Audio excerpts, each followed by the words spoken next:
على رسول الله وعلى آله وصحبه أجمعين أما بعد رب اشرح لي صدري ويسر لي أمري واحلل عقدة من لساني يفقه قولي رب زدنا علما نافعا اللهم انفعنا بما علمتنا وعلمنا ما ينفعنا وزدنا علما رب زدنا علما نافعا الحمد لله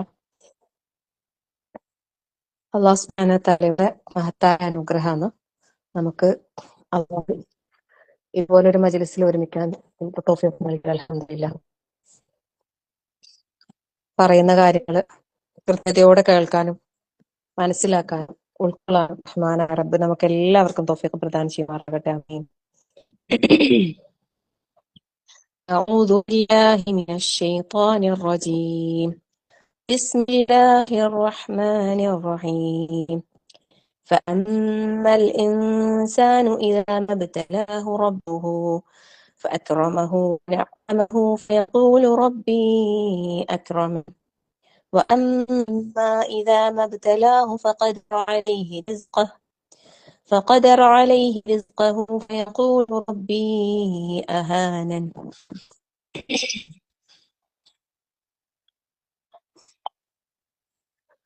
അൽഹംദുലില്ലാ.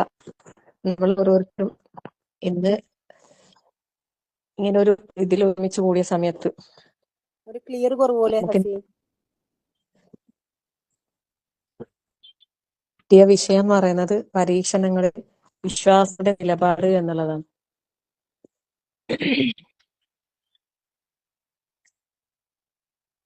നമ്മൾ ഓരോരുത്തരും ഇന്ന് കണ്ടുകൊണ്ടിരിക്കുന്ന ഓരോ കാഴ്ചകളും സുബ്ഹാനല്ലാഹ് ഒരു പരിധിവരെ നമ്മളെ മനസ്സിൽ നിന്ന് നടുക്കം വിട്ടു മാറിക്കൊണ്ടിരിക്കുകയാണല്ലേ. റിക്കവറായി വരുന്ന ആൾക്കാരുടെ അവസ്ഥ പറയുന്നത് വളരെ ദൂരത്ത് നിന്ന് വീഡിയോകളിലൂടെ നമ്മൾ ആ ഒരു അള്ളാഹു സുബ്ഹാനഹു വ തആലയിൽ നിന്ന് വന്ന ഒരു പരീക്ഷണത്തിന്റെ അവസ്ഥകൾ നമ്മൾ കണ്ടുകൊണ്ടിരിക്കുകയല്ലേ. ക്ലിയർ നല്ല കുറവാ. സൂമിൽ കയറാൻ പറ്റുന്നവരെല്ലാം സൂമിൽ കയറിക്കോ. സൂമിന്റെ ലിങ്ക് അയച്ചിട്ടുണ്ട്. എന്നാ ബുദ്ധിമുട്ടുള്ളവര് ഓക്കെ. പിന്നെ സൂമിൽ പറ്റുന്നവർ സൂമിലേക്ക് കയറിക്കോ. ഇന്ന് ലെഫ്റ്റ് ആയിട്ട് സൂം ലിങ്ക് ഞാൻ ഗ്രൂപ്പിൽ ഇട്ടിട്ടുള്ള അത് കയറിക്കോ. അല്ലാത്തവര് പിന്നെ റെക്കോർഡിംഗ് ആയിട്ട് നോക്കാം. ഓക്കെ. അപ്പോ പിന്നെ നമ്മളിങ്ങനെ വളരെ ദൂരത്ത് നമ്മൾ ഓരോ കാഴ്ചകളും കണ്ടിട്ട് നമുക്ക് പോലും അത് കണ്ടു നിൽക്കാൻ പറ്റുന്നില്ല. അല്ലെ, അവസ്ഥകൾ കാണുമ്പോൾ വല്ലാത്തൊരു പ്രയാസം നമുക്ക് ഓരോരുത്തരുടെയും മനസ്സിൽ നമ്മൾ അനുഭവിച്ചു കൊണ്ടിരിക്കുന്നുണ്ട്. ഇതൊക്കെ നമുക്ക് കാണുമ്പോൾ സത്യത്തില് നമ്മളുടെ മാനസികാവസ്ഥ എന്താ ഇങ്ങനൊക്കെ അല്ലെ, നിരപരാധികളായ ആളുകൾക്ക് ഇങ്ങനത്തെ ഒരു അവസ്ഥ വന്നേ എന്ന രീതിയിൽ ഒരിക്കലും നമ്മൾ ചിന്തിച്ചു പോകരുത്. നമ്മളൊരിക്കലും ആ രീതിയിൽ ചിന്തിക്കാനോ പറയാനോ പാടില്ല. നമുക്ക് എന്തിനാ അല്ലാഹു തആല ഇത്തരം കാര്യങ്ങൾ നമ്മളെ മുമ്പിൽ അല്ലാഹു തആല കാണിച്ചു തരുന്നത്? എന്തിനാണ് നമ്മൾ ഇതൊക്കെ അറിയുന്നത്? എന്താ ഇങ്ങനെയൊക്കെ സംഭവിക്കുന്നത്? നമ്മൾ എല്ലാവരും മനസ്സിലാക്കേണ്ട ഒരു കാര്യം എന്താ വെച്ചാല് അല്ലാഹു സുബ്ഹാനഹു വ തആലയിലേക്ക് നമുക്ക് മടങ്ങാനുള്ള ഒരു അവസരമാണ്. അള്ളാഹു നമ്മളെ ഭയപ്പെടുത്തുന്നുണ്ടെങ്കിൽ ഈ രൂപത്തിൽ ഇതൊക്കെ കാണിച്ചു തന്നിട്ട് നമുക്ക് ഒരു മുന്നറിയിപ്പ് തരുന്നുണ്ടെങ്കിൽ നമുക്ക് മടങ്ങാൻ നമ്മൾ റബ്ബിലേക്ക് മടങ്ങാൻ സമയമായി എന്നുള്ളത് മാത്രം. നമ്മൾ കണ്ടില്ല, ഒരുപാട് മനുഷ്യ ജീവിതങ്ങൾ, ഒരുപാട് ജീവിതം നഷ്ടപ്പെട്ട്,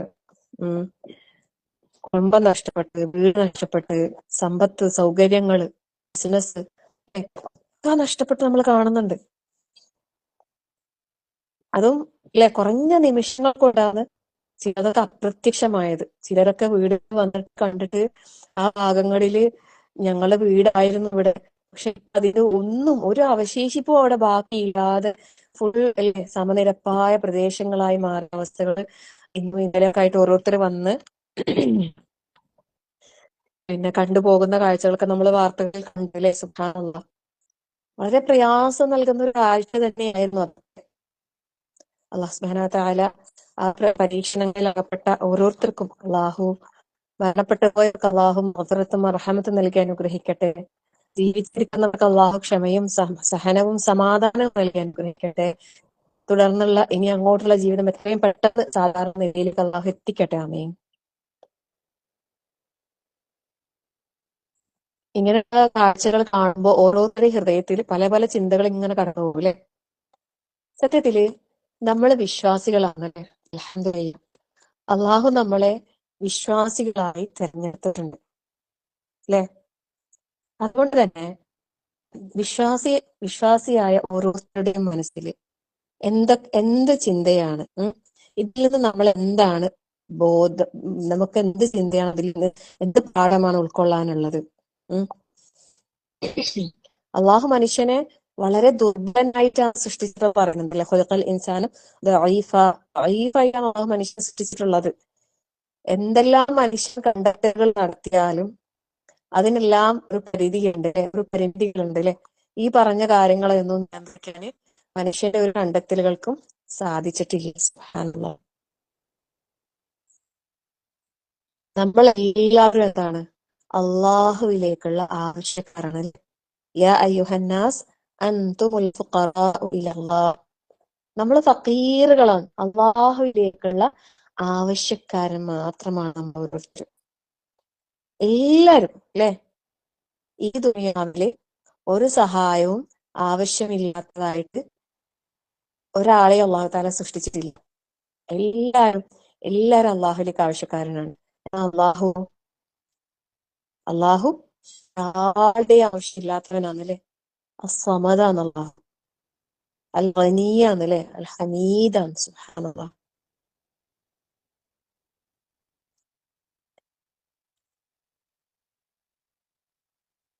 എന്തൊക്കെ ജീവിത പ്രയാസങ്ങൾ നമുക്കുണ്ടെങ്കിലും അവിടൊക്കെ നമുക്ക് ക്ഷമിക്കാനും സഹിക്കാനും സാധിക്കണം.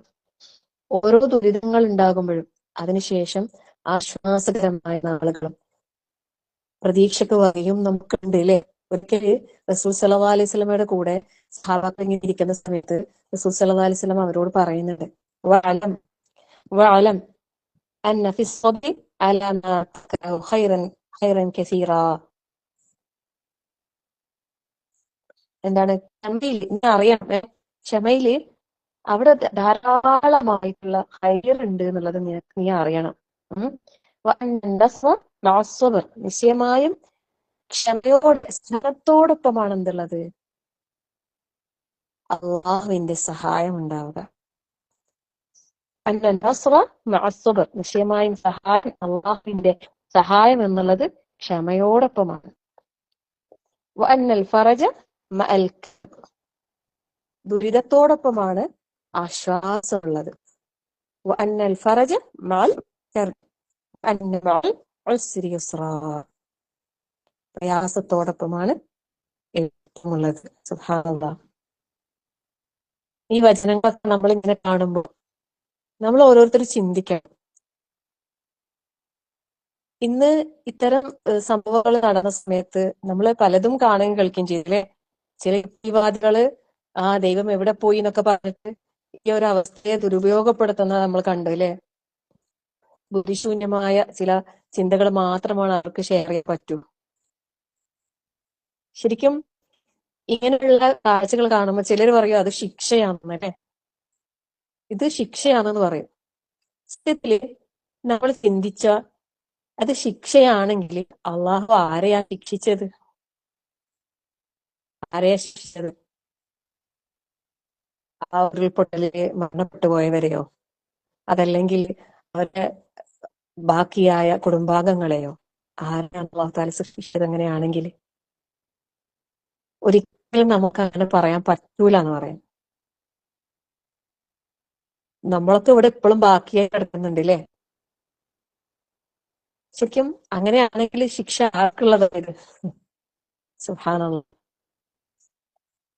ഇത് ശിക്ഷയാണ് എന്ന് പറയണമെങ്കിൽ അതിന് തെളിവ് വേണം നമുക്ക്. ഒരു പക്ഷേ ആവാം, പക്ഷെ അത് ആർക്കുള്ളത് അത് നമുക്ക് പറയാൻ കഴിയൂല അല്ലെ.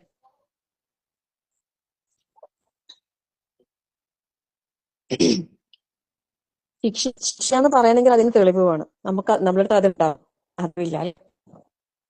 ശരിക്കും പറഞ്ഞാല് ഇതെല്ലാം അല്ലാഹു സുബ്ഹാനഹു വ തആലയുടെ ചില പ്രാപഞ്ചിക ദൃഷ്ടാന്തങ്ങളാണെന്ന് പറയുന്നത്. എന്തിനാന്നറിയോ? അശ്രദ്ധമായി ജീവിക്കുന്ന ജീവിതങ്ങളെ ഉണർത്താൻ വേണ്ടിയിട്ട്, ഒന്ന് നമ്മളെ തട്ടി ഉണർത്താൻ വേണ്ടിയിട്ട് അള്ളാഹു നടത്തുന്ന എങ്ങനെയുള്ള റബ്ബ് എന്ന് പറയുന്നത്, നമ്മളെ റബ്ബ് നമ്മളെ ഇത് ഇങ്ങനെയുള്ള പരീക്ഷണങ്ങൾ നമ്മളെ മുമ്പിൽ കാണിച്ചു തരുന്നത് അള്ളാഹുവിനെ കുറിച്ച് അശ്രദ്ധമായി ജീവിക്കുന്ന ജീവിതങ്ങളെ ഒന്ന് ഉണർത്താൻ വേണ്ടിയാണ് പറയുന്നത്. ആ റബ്ബ് നമ്മളെ ഏറെ സ്നേഹിക്കുന്നവനാണല്ലേ, നമ്മളോട് ഏറെ കരുണയുള്ളവനാണ്. അതുകൊണ്ടാണ് അള്ളാഹു തആല ഇത്തരം നീക്കങ്ങൾ നടത്തുന്നത്. അതാണ് നമ്മൾ തിരിച്ചറിയേണ്ടത്. സൂറത്തു റഹ്മാൻ അല്ലെ, പരമകാരുണികനായ അള്ളാഹുവിന്റെ നാമം പറയുന്ന ആ പേരിലുള്ള ആ സൂറത്തില് നമ്മൾ ഒരുപാട് കാര്യങ്ങൾ നമുക്ക് മനസ്സിലാക്കാനുണ്ട്. ശരിക്കും പറഞ്ഞാല് അതിൽ അള്ളാഹു ശിക്ഷകളെ കുറിച്ചും എല്ലാം പറയുന്നുണ്ട്. പക്ഷെ അതൊക്കെ അള്ളാഹു കാരുണ്യമായിട്ട് പറയുന്നത്. നരകത്തെ കുറിച്ച് പറയുമ്പോൾ ഒക്കെ നമുക്ക് അത് എന്താ അവിടേക്കുള്ള കാരണം എന്നറിയോ? നമ്മളെ അതിൽ നിന്ന് രക്ഷപ്പെടുത്തണം. അതില് നമ്മളെ പെടുത്താതെ നമ്മളെ രക്ഷപ്പെടുത്താനുള്ള വഴികളെല്ലാം നമ്മളെ മുമ്പിൽ തുറന്നു തന്നിട്ടുണ്ട്. അതാണ് നമ്മൾ തിരിച്ചറിയണം അല്ലെ. നമ്മളിപ്പോ ഭയങ്കര നിർഭയത്വത്തിലാണോ നമ്മളിവിടെ ജീവിക്കുന്നത്? നമ്മൾ വിചാരിക്കും അവിടെയല്ലേ അല്ലെ, ഇതൊക്കെ വയനാട്ടില് മലമ്പ്രദേശങ്ങളിലല്ലേ, അങ്ങനെയുള്ള സ്ഥലങ്ങളിലൊക്കെ പോയി വീടെടുത്തത് കൊണ്ടല്ലേ ഇങ്ങനെ സംഭവിച്ചത് അല്ലേ, അങ്ങനെ വിചാരിക്കുന്നുണ്ടോ? ഇപ്പൊ നമ്മൾ ജീവിച്ചുകൊണ്ടിരിക്കുന്ന നമ്മളെ നാടുകളില് നമ്മൾ നിർഭയരാണോ? അല്ലാഹു സുബ്ഹാനഹു വ തആല നമ്മൾ ദിവസേന പാരായണം ചെയ്യുന്ന അല്ലെ, എല്ലാ ദിവസവും നമ്മൾ പാരായണം ചെയ്യുന്ന സൂറത്തുൽ മുൽക്കിൽ അല്ലാഹു സുബ്ഹാനഹു വ തആല നമ്മളോട് ഒരുപാട് ചോദ്യങ്ങൾ ചോദിക്കുന്നുണ്ട്. ശരിക്കും ആ സൂറത്തുകൾക്ക് ദിവസേന നമ്മളോട് പാരായണം ചെയ്യാൻ പറഞ്ഞത് എന്തിനാണ്? എത്ര ചോദ്യങ്ങളാണെന്നറിയോ? ആ ചോദ്യങ്ങളെ കുറിച്ച് നമ്മൾ ചിന്തിക്കാറുണ്ട്? നമ്മളിങ്ങനെ എല്ലാ ദിവസവും മഗ്‌രിബിന് ശേഷം നമ്മൾ ഇങ്ങനെ പാരായണം ചെയ്തു പോകും അല്ലെ. അള്ളാഹ് ചോദിക്കുന്നുണ്ട്, അമിൻതും നിങ്ങൾ നിർഭയരാണോ? മൻഫിസ് സമായി, ആകാശത്തുള്ളവനെ സംബന്ധിച്ച് എന്താണ്? അൻ യഖ്സിഫ ബികുമുൽ അർദ്, അതുപോലെ അൻ യുർസില അലൈക്കും ഹാസിബ. സുബ്ഹാനല്ലാഹ്, നിങ്ങളെ ഭൂമിയിലേക്ക് ആഴ്ത്തി കളയുന്നതിനെ പറ്റി, ആകാശത്ത് നിന്ന് നിങ്ങളെ അയക്കപ്പെടുന്നതിനെ പറ്റി നിങ്ങൾ നിർഭയരാണോ? സുബ്ഹാനല്ലാഹ്, നമ്മൾ ഭയങ്കര നിർഭയത്വത്തിലാണ്. നിങ്ങൾ ചിന്തിക്കാറുണ്ടോ?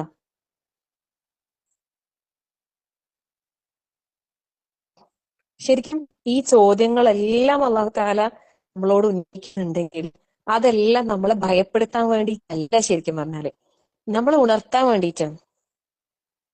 ഇനി ഇപ്പൊ നമ്മള് ഇങ്ങനെയെല്ലാം അനുഭവിക്കുമ്പോ ഇത് ആരെങ്കിലും സ്വയം വിചാരിക്കുന്നത് ഇത് എനിക്കുള്ള ശിക്ഷയാണ് എന്ന് വിചാരിച്ച കുഴപ്പമില്ല.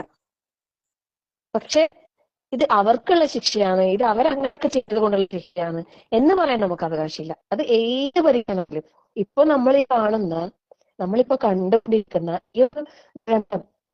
ഈ ഒരു പിന്നെ കാഴ്ച, അത് മാത്രമല്ല, നമ്മുടെ ജീവിതത്തിൽ ഓരോരുത്തർക്കും പരീക്ഷണങ്ങളുണ്ട് അല്ലെ. ഓരോരുത്തർക്കും വ്യത്യസ്തമായ പരീക്ഷണങ്ങളുണ്ട്. പരീക്ഷണങ്ങളില്ലാതെ ഒരു വിശ്വാസം ഉണ്ടാവില്ലെന്നാ തോന്നുന്നത്. കാരണം നമ്മള് പ്രവാചകന്മാരെ ചരിത്രങ്ങൾ നമ്മൾ ഒരുപാട് കേട്ടതാ അല്ലെ. ഒട്ടുമിക്ക പ്രവാചകന്മാരുടെയും ജീവിതങ്ങളിൽ ഒരുപാട് പരീക്ഷണങ്ങൾ കടന്നുപോയിട്ടുണ്ട്. സുബ്ഹാനല്ലാഹ്. അപ്പം ഇത്തരം സംഭവങ്ങള് ഓരോരുത്തരും സ്വന്തം ജീവിതത്തിൽ അങ്ങനെയുള്ള പ്രയാസങ്ങൾ ഉണ്ടാകുമ്പോൾ സ്വയം അങ്ങനെ ഇത് ഞാൻ ചെയ്തൊരു തിന്മയുടെ അനന്തര ഫലമായിട്ട് ഞാൻ അനുഭവിക്കേണ്ടി വരുന്ന ഒരു ശിക്ഷയാണ് എന്ന് തോന്നുന്നില്ല, തെറ്റൊന്നുമില്ല. പക്ഷെ അത് വിചാരിച്ചിട്ട് നമ്മൾ എന്താകാൻ പാടില്ല, നിരാശ കഴിയാനല്ല. അവിടെ പോലും നമ്മൾ ചിന്തിക്കേണ്ടത് എന്താണ്? ലഹും യർജിഊൻ അല്ലേ, വലൻസിഖലഹും മിനൽ അദാബിൽ അദ്നാ ദൂനൽ അദാബിൽ അക്ബർ ലഅല്ലഹും യർജിഊൻ. മടങ്ങാൻ അല്ലാഹു തആല നമുക്ക് വലിയ ശിക്ഷ വരുന്നതിന് മുമ്പായിട്ട് ഇത്തരം ചെറിയ ശിക്ഷകൾ അല്ലാഹു തആല നമുക്ക് മുമ്പിൽ നൽകുന്നത് അള്ളാഹുവിലേക്ക് മടങ്ങാൻ വേണ്ടി. അല്ലാതെ നമ്മൾ ഒരിക്കലും മറ്റുള്ളവരെ നീ അങ്ങനെ ചെയ്തത് കൊണ്ടാണ്, നീ ഇങ്ങനെ ജീവിച്ചത് കൊണ്ടാണ്, അങ്ങനെയൊക്കെ ആയത് കൊണ്ടാണ് എനിക്ക് ഇങ്ങനെയെല്ലാം അനുഭവിക്കേണ്ടി വന്നത്, അനുഭവിച്ചത് നിന്റെ വിധി എന്നൊക്കെ ആരെയും ഒരു തരത്തിലും നമുക്ക് എന്താക്കാൻ പാടില്ല, കുറ്റപ്പെടുത്താൻ പാടില്ല. ഒരിക്കലും അങ്ങനെ കുറ്റപ്പെടുത്താനുള്ള അവകാശമില്ല. കാരണം അള്ളാഹു സുബ്ഹാനഹു വ തആല പറഞ്ഞിട്ടുണ്ട്, ബലൗനാഹും ബിൽ ഹസനാതി വസ്സയ്യിആത്ത്, നാം അവരെ നന്മ കൊണ്ടും തിന്മ കൊണ്ടും പരീക്ഷിക്കുന്നുണ്ട്. ശരിക്കും ഈ ഒരു ആയത്ത് ഭയങ്കരമായിട്ട് നമ്മൾ ചിന്തിക്കേണ്ട ഒരു കാര്യമാണ്. നന്മ കൊണ്ടും തിന്മ കൊണ്ടും പരീക്ഷിക്കുന്നവർ അല്ലെ. നല്ലതായ അവസ്ഥകളും അപ്പോൾ ഇവിടെ നമ്മൾ മനസ്സിലാക്കേണ്ടത് നല്ലതായ അവസ്ഥകളും പരീക്ഷണങ്ങളാണ് നമ്മൾ മനസ്സിലാക്കേണ്ടത്. സുബ്ഹാനല്ലാഹ്. പരീക്ഷണങ്ങൾ വെച്ചാല് നമുക്ക് നിർത്തലുണ്ട്. പക്ഷെ പിന്നെ നമ്മൾ ഉയരുന്നുണ്ടോ എന്നുള്ളതാണ് നമ്മൾ ഓരോരുത്തരും നമ്മൾ സ്വയം ചിന്തിക്കേണ്ടത് മാത്രമാണ്. അള്ളാഹു നമുക്ക് ഹൈറ് തന്നിട്ടുണ്ടെങ്കിൽ അതിലൂടെ നമ്മൾ എന്താവേണ്ടത്? നമ്മൾ അള്ളാഹുവിന് ശുക്റുള്ള അടിമകളാകണം.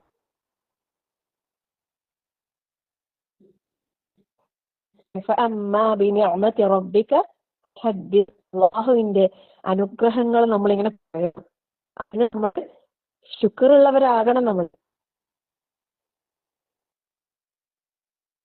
നല്ല ഹസനാത്ത് കൊണ്ടും സയ്യിആത്ത് കൊണ്ടും നമ്മളെ പരീക്ഷിക്കും പറഞ്ഞല്ലേ. യഥാർത്ഥത്തില് പിന്നെ നമ്മൾ ഭയപ്പെടേണ്ട പരീക്ഷ ഏതാണെന്നറിയോ? പരീക്ഷണം ഏതാണെന്നറിയോ? ഹസനാത്തുകൾ കൊണ്ടുള്ള പരീക്ഷണം നമ്മൾ ശരിക്കും പേടിക്കേണ്ടത്. സയ്യിആത്തുകൾ കൊണ്ടുള്ള പരീക്ഷണങ്ങളിൽ മിക്കപ്പോഴും പിന്നെ റബ്ബിലേക്ക് തിരിയാനുള്ള ഒരു മാനസികാവസ്ഥ തന്നെയാണ് നമുക്ക് ഉണ്ടാകുന്നത്. നേരെ മറിച്ച് ഹസനാത്തുകൾ കൊണ്ടുള്ള പരീക്ഷണം പറയുമ്പോൾ അത് നമ്മൾ വിചാരിക്കും ഇത് പിന്നെ എനിക്കുള്ള ഒരു അംഗീകാരമാണ് എന്റെ റബ്ബിൽ നിന്നുള്ള, അല്ലെ, നല്ലതായത് കൊണ്ടുള്ള അനുഗ്രഹമൊക്കെ ചിന്തിക്കാം. അവിടെയും പരീക്ഷണം ഇപ്പൊ തന്നെ നമ്മൾ ചിന്തിക്കാം. ഇതെല്ലാം അവിടെയുള്ള ആൾക്കാർ ഇതെല്ലാം അനുഭവിച്ചില്ലേ. നമ്മുടെ നാട്ടില് ഭയങ്കര സേഫ് ആയിട്ട് ഒരു പോറില്ലാത്ത, അല്ലെ, മഴയൊക്കെ പെയ്യുന്നുണ്ടെങ്കിലും വെള്ളമൊക്കെ കൊടുക്കുന്നുണ്ടെങ്കിലും നമ്മളെ വീടുകളിൽ നമ്മൾ സുരക്ഷിതരായിട്ട് നിൽക്കുന്നത് എന്തുകൊണ്ടാ? നമുക്ക് ഭയങ്കര ഒരുപാട് നമ്മള് പിന്നെ അള്ളാഹു ആദരിച്ചത് കൊണ്ട്, ബഹുമാനിച്ചത് കൊണ്ടാ? ഒരിക്കലും അല്ല. വിശ്വാസിയുടെ കാര്യം അക്ഷയമാണെന്ന് പറഞ്ഞല്ലേ. അതില് അവന് നല്ലതായ അവസ്ഥ, സന്തോഷം വന്നാൽ അവൻ ശുക്റുള്ളവരാവുന്ന. നമ്മൾ എത്രത്തോളം ഈ ഒരു സന്ദർഭത്തിൽ എത്രത്തോളം നമ്മൾ ശുക്റുള്ളവരായി ചിന്തിക്കണം. എത്രത്തോളം നമ്മൾ അള്ളാഹുവിന് ശാകിര്യങ്ങളായി. എത്ര പറഞ്ഞു എന്ത് ഇബാദത്താണ് നമുക്ക് അധികരിപ്പിച്ചത്? നമുക്ക് അള്ളാഹു ഈ ദുനിയാവില് ഇങ്ങനെ ഒരു ആയുസ് ബാക്കിയാക്കി നൽകിയിട്ടുണ്ടെങ്കിൽ അതിന്റെ പേരിൽ നമ്മൾ എന്ത് ശുക്ർ അള്ളാഹ് ചെയ്തത്? ഓരോരുത്തരും സ്വയം ചിന്തിക്കുക. ഇപ്പം പിന്നെ നമ്മള് പിന്നെ ദുനിയാവിലെ പരീക്ഷകളെ കുറിച്ച് ചിന്തിച്ചാല് നമ്മളെ മക്കളൊക്കെ പലതരത്തിലുള്ള കോഴ്സുകൾ ചേർന്ന് പഠിക്കുന്നുണ്ട് അല്ലെ. പഠിക്കുന്ന വിദ്യാർത്ഥികളെ സംബന്ധിച്ചിടത്തോളം അവർക്ക് എന്തുണ്ട്? പരീക്ഷകളുണ്ട് അല്ലെ. ശരിക്കും പറഞ്ഞാല് എന്തിനാ പരീക്ഷ നടത്തുന്നത്? അവർക്ക് എന്തിനാ പരീക്ഷ നടത്തുന്നത്? അവരെ നശിക്കാൻ വേണ്ടിയിട്ടാ? അവരെ തകർത്ത് കളയാൻ വേണ്ടിയിട്ടാ? അല്ലേ. അവരെ എല്ലാ പരീക്ഷയും എന്തിനാ? ഉയർത്താൻ വേണ്ടിയിട്ടാണല്ലേ. ഉന്നതന്മാരാക്കാൻ വേണ്ടിയിട്ടാണല്ലേ. നല്ല ക്വാളിറ്റിയുള്ള നല്ല മക്കളാകാൻ വേണ്ടിയിട്ടാണല്ലേ. അതേപോലെ തന്നെയാണ് റബ്ബിന്റെ പരീക്ഷകളും. റബ്ബ് നമ്മളെ, ഞാൻ ഇന്നലെ മിഞ്ഞാന്ന് ക്ലാസ്സൊക്കെ പറഞ്ഞു, താലിബുകൾ ഒരു അറിവ് അന്വേഷിക്കുന്ന ഒരു വിദ്യാർത്ഥി എപ്പോഴും ടെസ്റ്റ് ചെയ്തുകൊണ്ടിരിക്കുന്നു പറഞ്ഞു. എനിക്കൊരു റബ്ബിന്റെ ഭാഗത്തു നിന്നുള്ള വലിയ പരീക്ഷ അഭിമുഖീകരിക്കേണ്ടതാണ് നമ്മൾ ഓരോരുത്തരും അല്ലെ. അപ്പൊ ചെറിയ ചെറിയ യൂണിറ്റ് ടെസ്റ്റ്, ക്ലാസ് ടെസ്റ്റ് ഒക്കെ ഉണ്ടാവും. മികച്ച പ്രകടനം നമുക്ക് കഴിയും. നമ്മൾ ഓരോ പരീക്ഷയിലും വിജയിച്ചാല് ഉന്നതിയിലെത്തും തീർച്ചയായും. ഈ കാണുന്ന പരീക്ഷണങ്ങളെല്ലാം, എല്ലാ പരീക്ഷകളും ശിക്ഷയായിട്ട് നമ്മൾ കണ്ടു കഴിഞ്ഞാല് ഈ കാണുന്ന എല്ലാ ദുരന്തങ്ങളും പ്രകൃതിക്ഷോഭങ്ങളും എല്ലാം നമ്മുടെ ശിക്ഷയാണ്. ശരിക്കും പറഞ്ഞാല് നമുക്ക് പറയുന്നുണ്ടല്ലേ. ക്ലിയർ കുറവുണ്ടെങ്കിൽ കേട്ടോ, സൂം ലിങ്ക് കയറിക്കോ. പിന്നെ പരീക്ഷണങ്ങള് പിന്നെ നമ്മള് എല്ലാ ശിക്ഷയായിട്ട് എണ്ണുകയാണെങ്കിൽ നമുക്കറിയാം ഏറ്റവും കൂടുതൽ പരീക്ഷിക്കപ്പെട്ടത് ആരാണ്? പ്രവാചകന്മാരല്ലേ അല്ലെ? നമ്മളിപ്പോ സൂറത്തുൽ ബഖറ പഠിക്കുന്നത് അതില് നമ്മളെ കേട്ടല്ലേ ഇബ്രാഹിം നബി അലൈഹി സ്വലാമിന്റെ ചരിത്രം പറയുമ്പോൾ ഇബ്രാഹിം റബ്ബുഹു അല്ലെ? ഇബ്രാഹിം നബി അലൈഹി സ്വലാമിന്റെ പരീക്ഷണങ്ങളാ നേരിടേണ്ടി വന്നത്. അതൊക്കെ ശിക്ഷയാണോ? ഒരിക്കലും അല്ല അല്ലെ? മനസ്സിലാക്കേണ്ട കാര്യം എന്ന് വെച്ചാല് നമ്മളെ ജീവിതം തന്നെ പരീക്ഷണം സത്യത്തില്. അതാണ് നമ്മൾ മനസ്സിലാക്കേണ്ടത്. എപ്പോഴും നമ്മളോട് സുഹൃത്തുക്കൾ പറഞ്ഞിട്ടുണ്ടെങ്കിലുണ്ടല്ലോ അതിൽ ഒരുപാട് ഹിക്മത്തുണ്ട് എനിക്ക് തോന്നുന്നു. അതിലെ ഓരോ ആയത്തുകളും നമ്മളെ ഹൃദയം കൊണ്ട് ചിന്തിച്ച് ഉറ്റാലോചിച്ച് പാരായണം ചെയ്യേണ്ടതാണ്.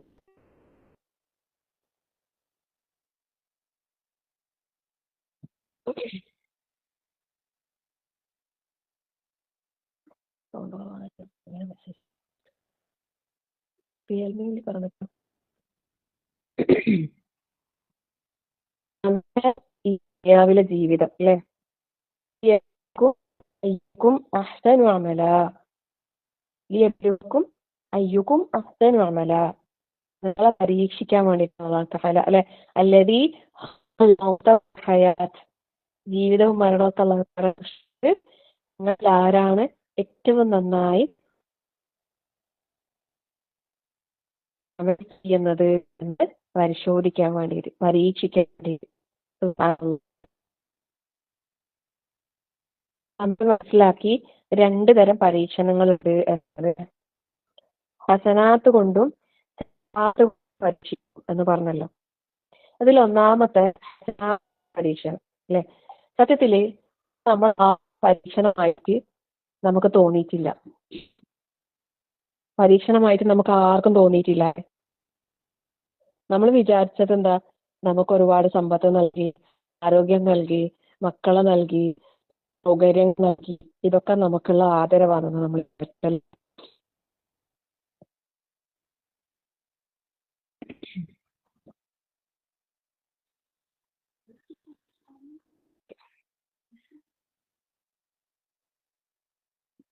ശരിക്കും പറഞ്ഞാൽ എന്തിനാണല്ലോ അത് പരീക്ഷിച്ചത്? ആളുകൾ നന്നാക്കാൻ വേണ്ടിയിട്ടാണ്, അള്ളാഹ് വേണ്ടിയിട്ടല്ല.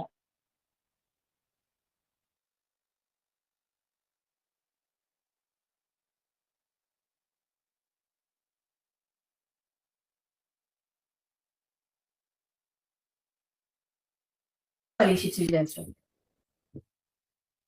അപ്പൊ നമ്മൾ ചോദിക്കാൻ പാടുണ്ടോ ഇതെന്താ ഇങ്ങനെ?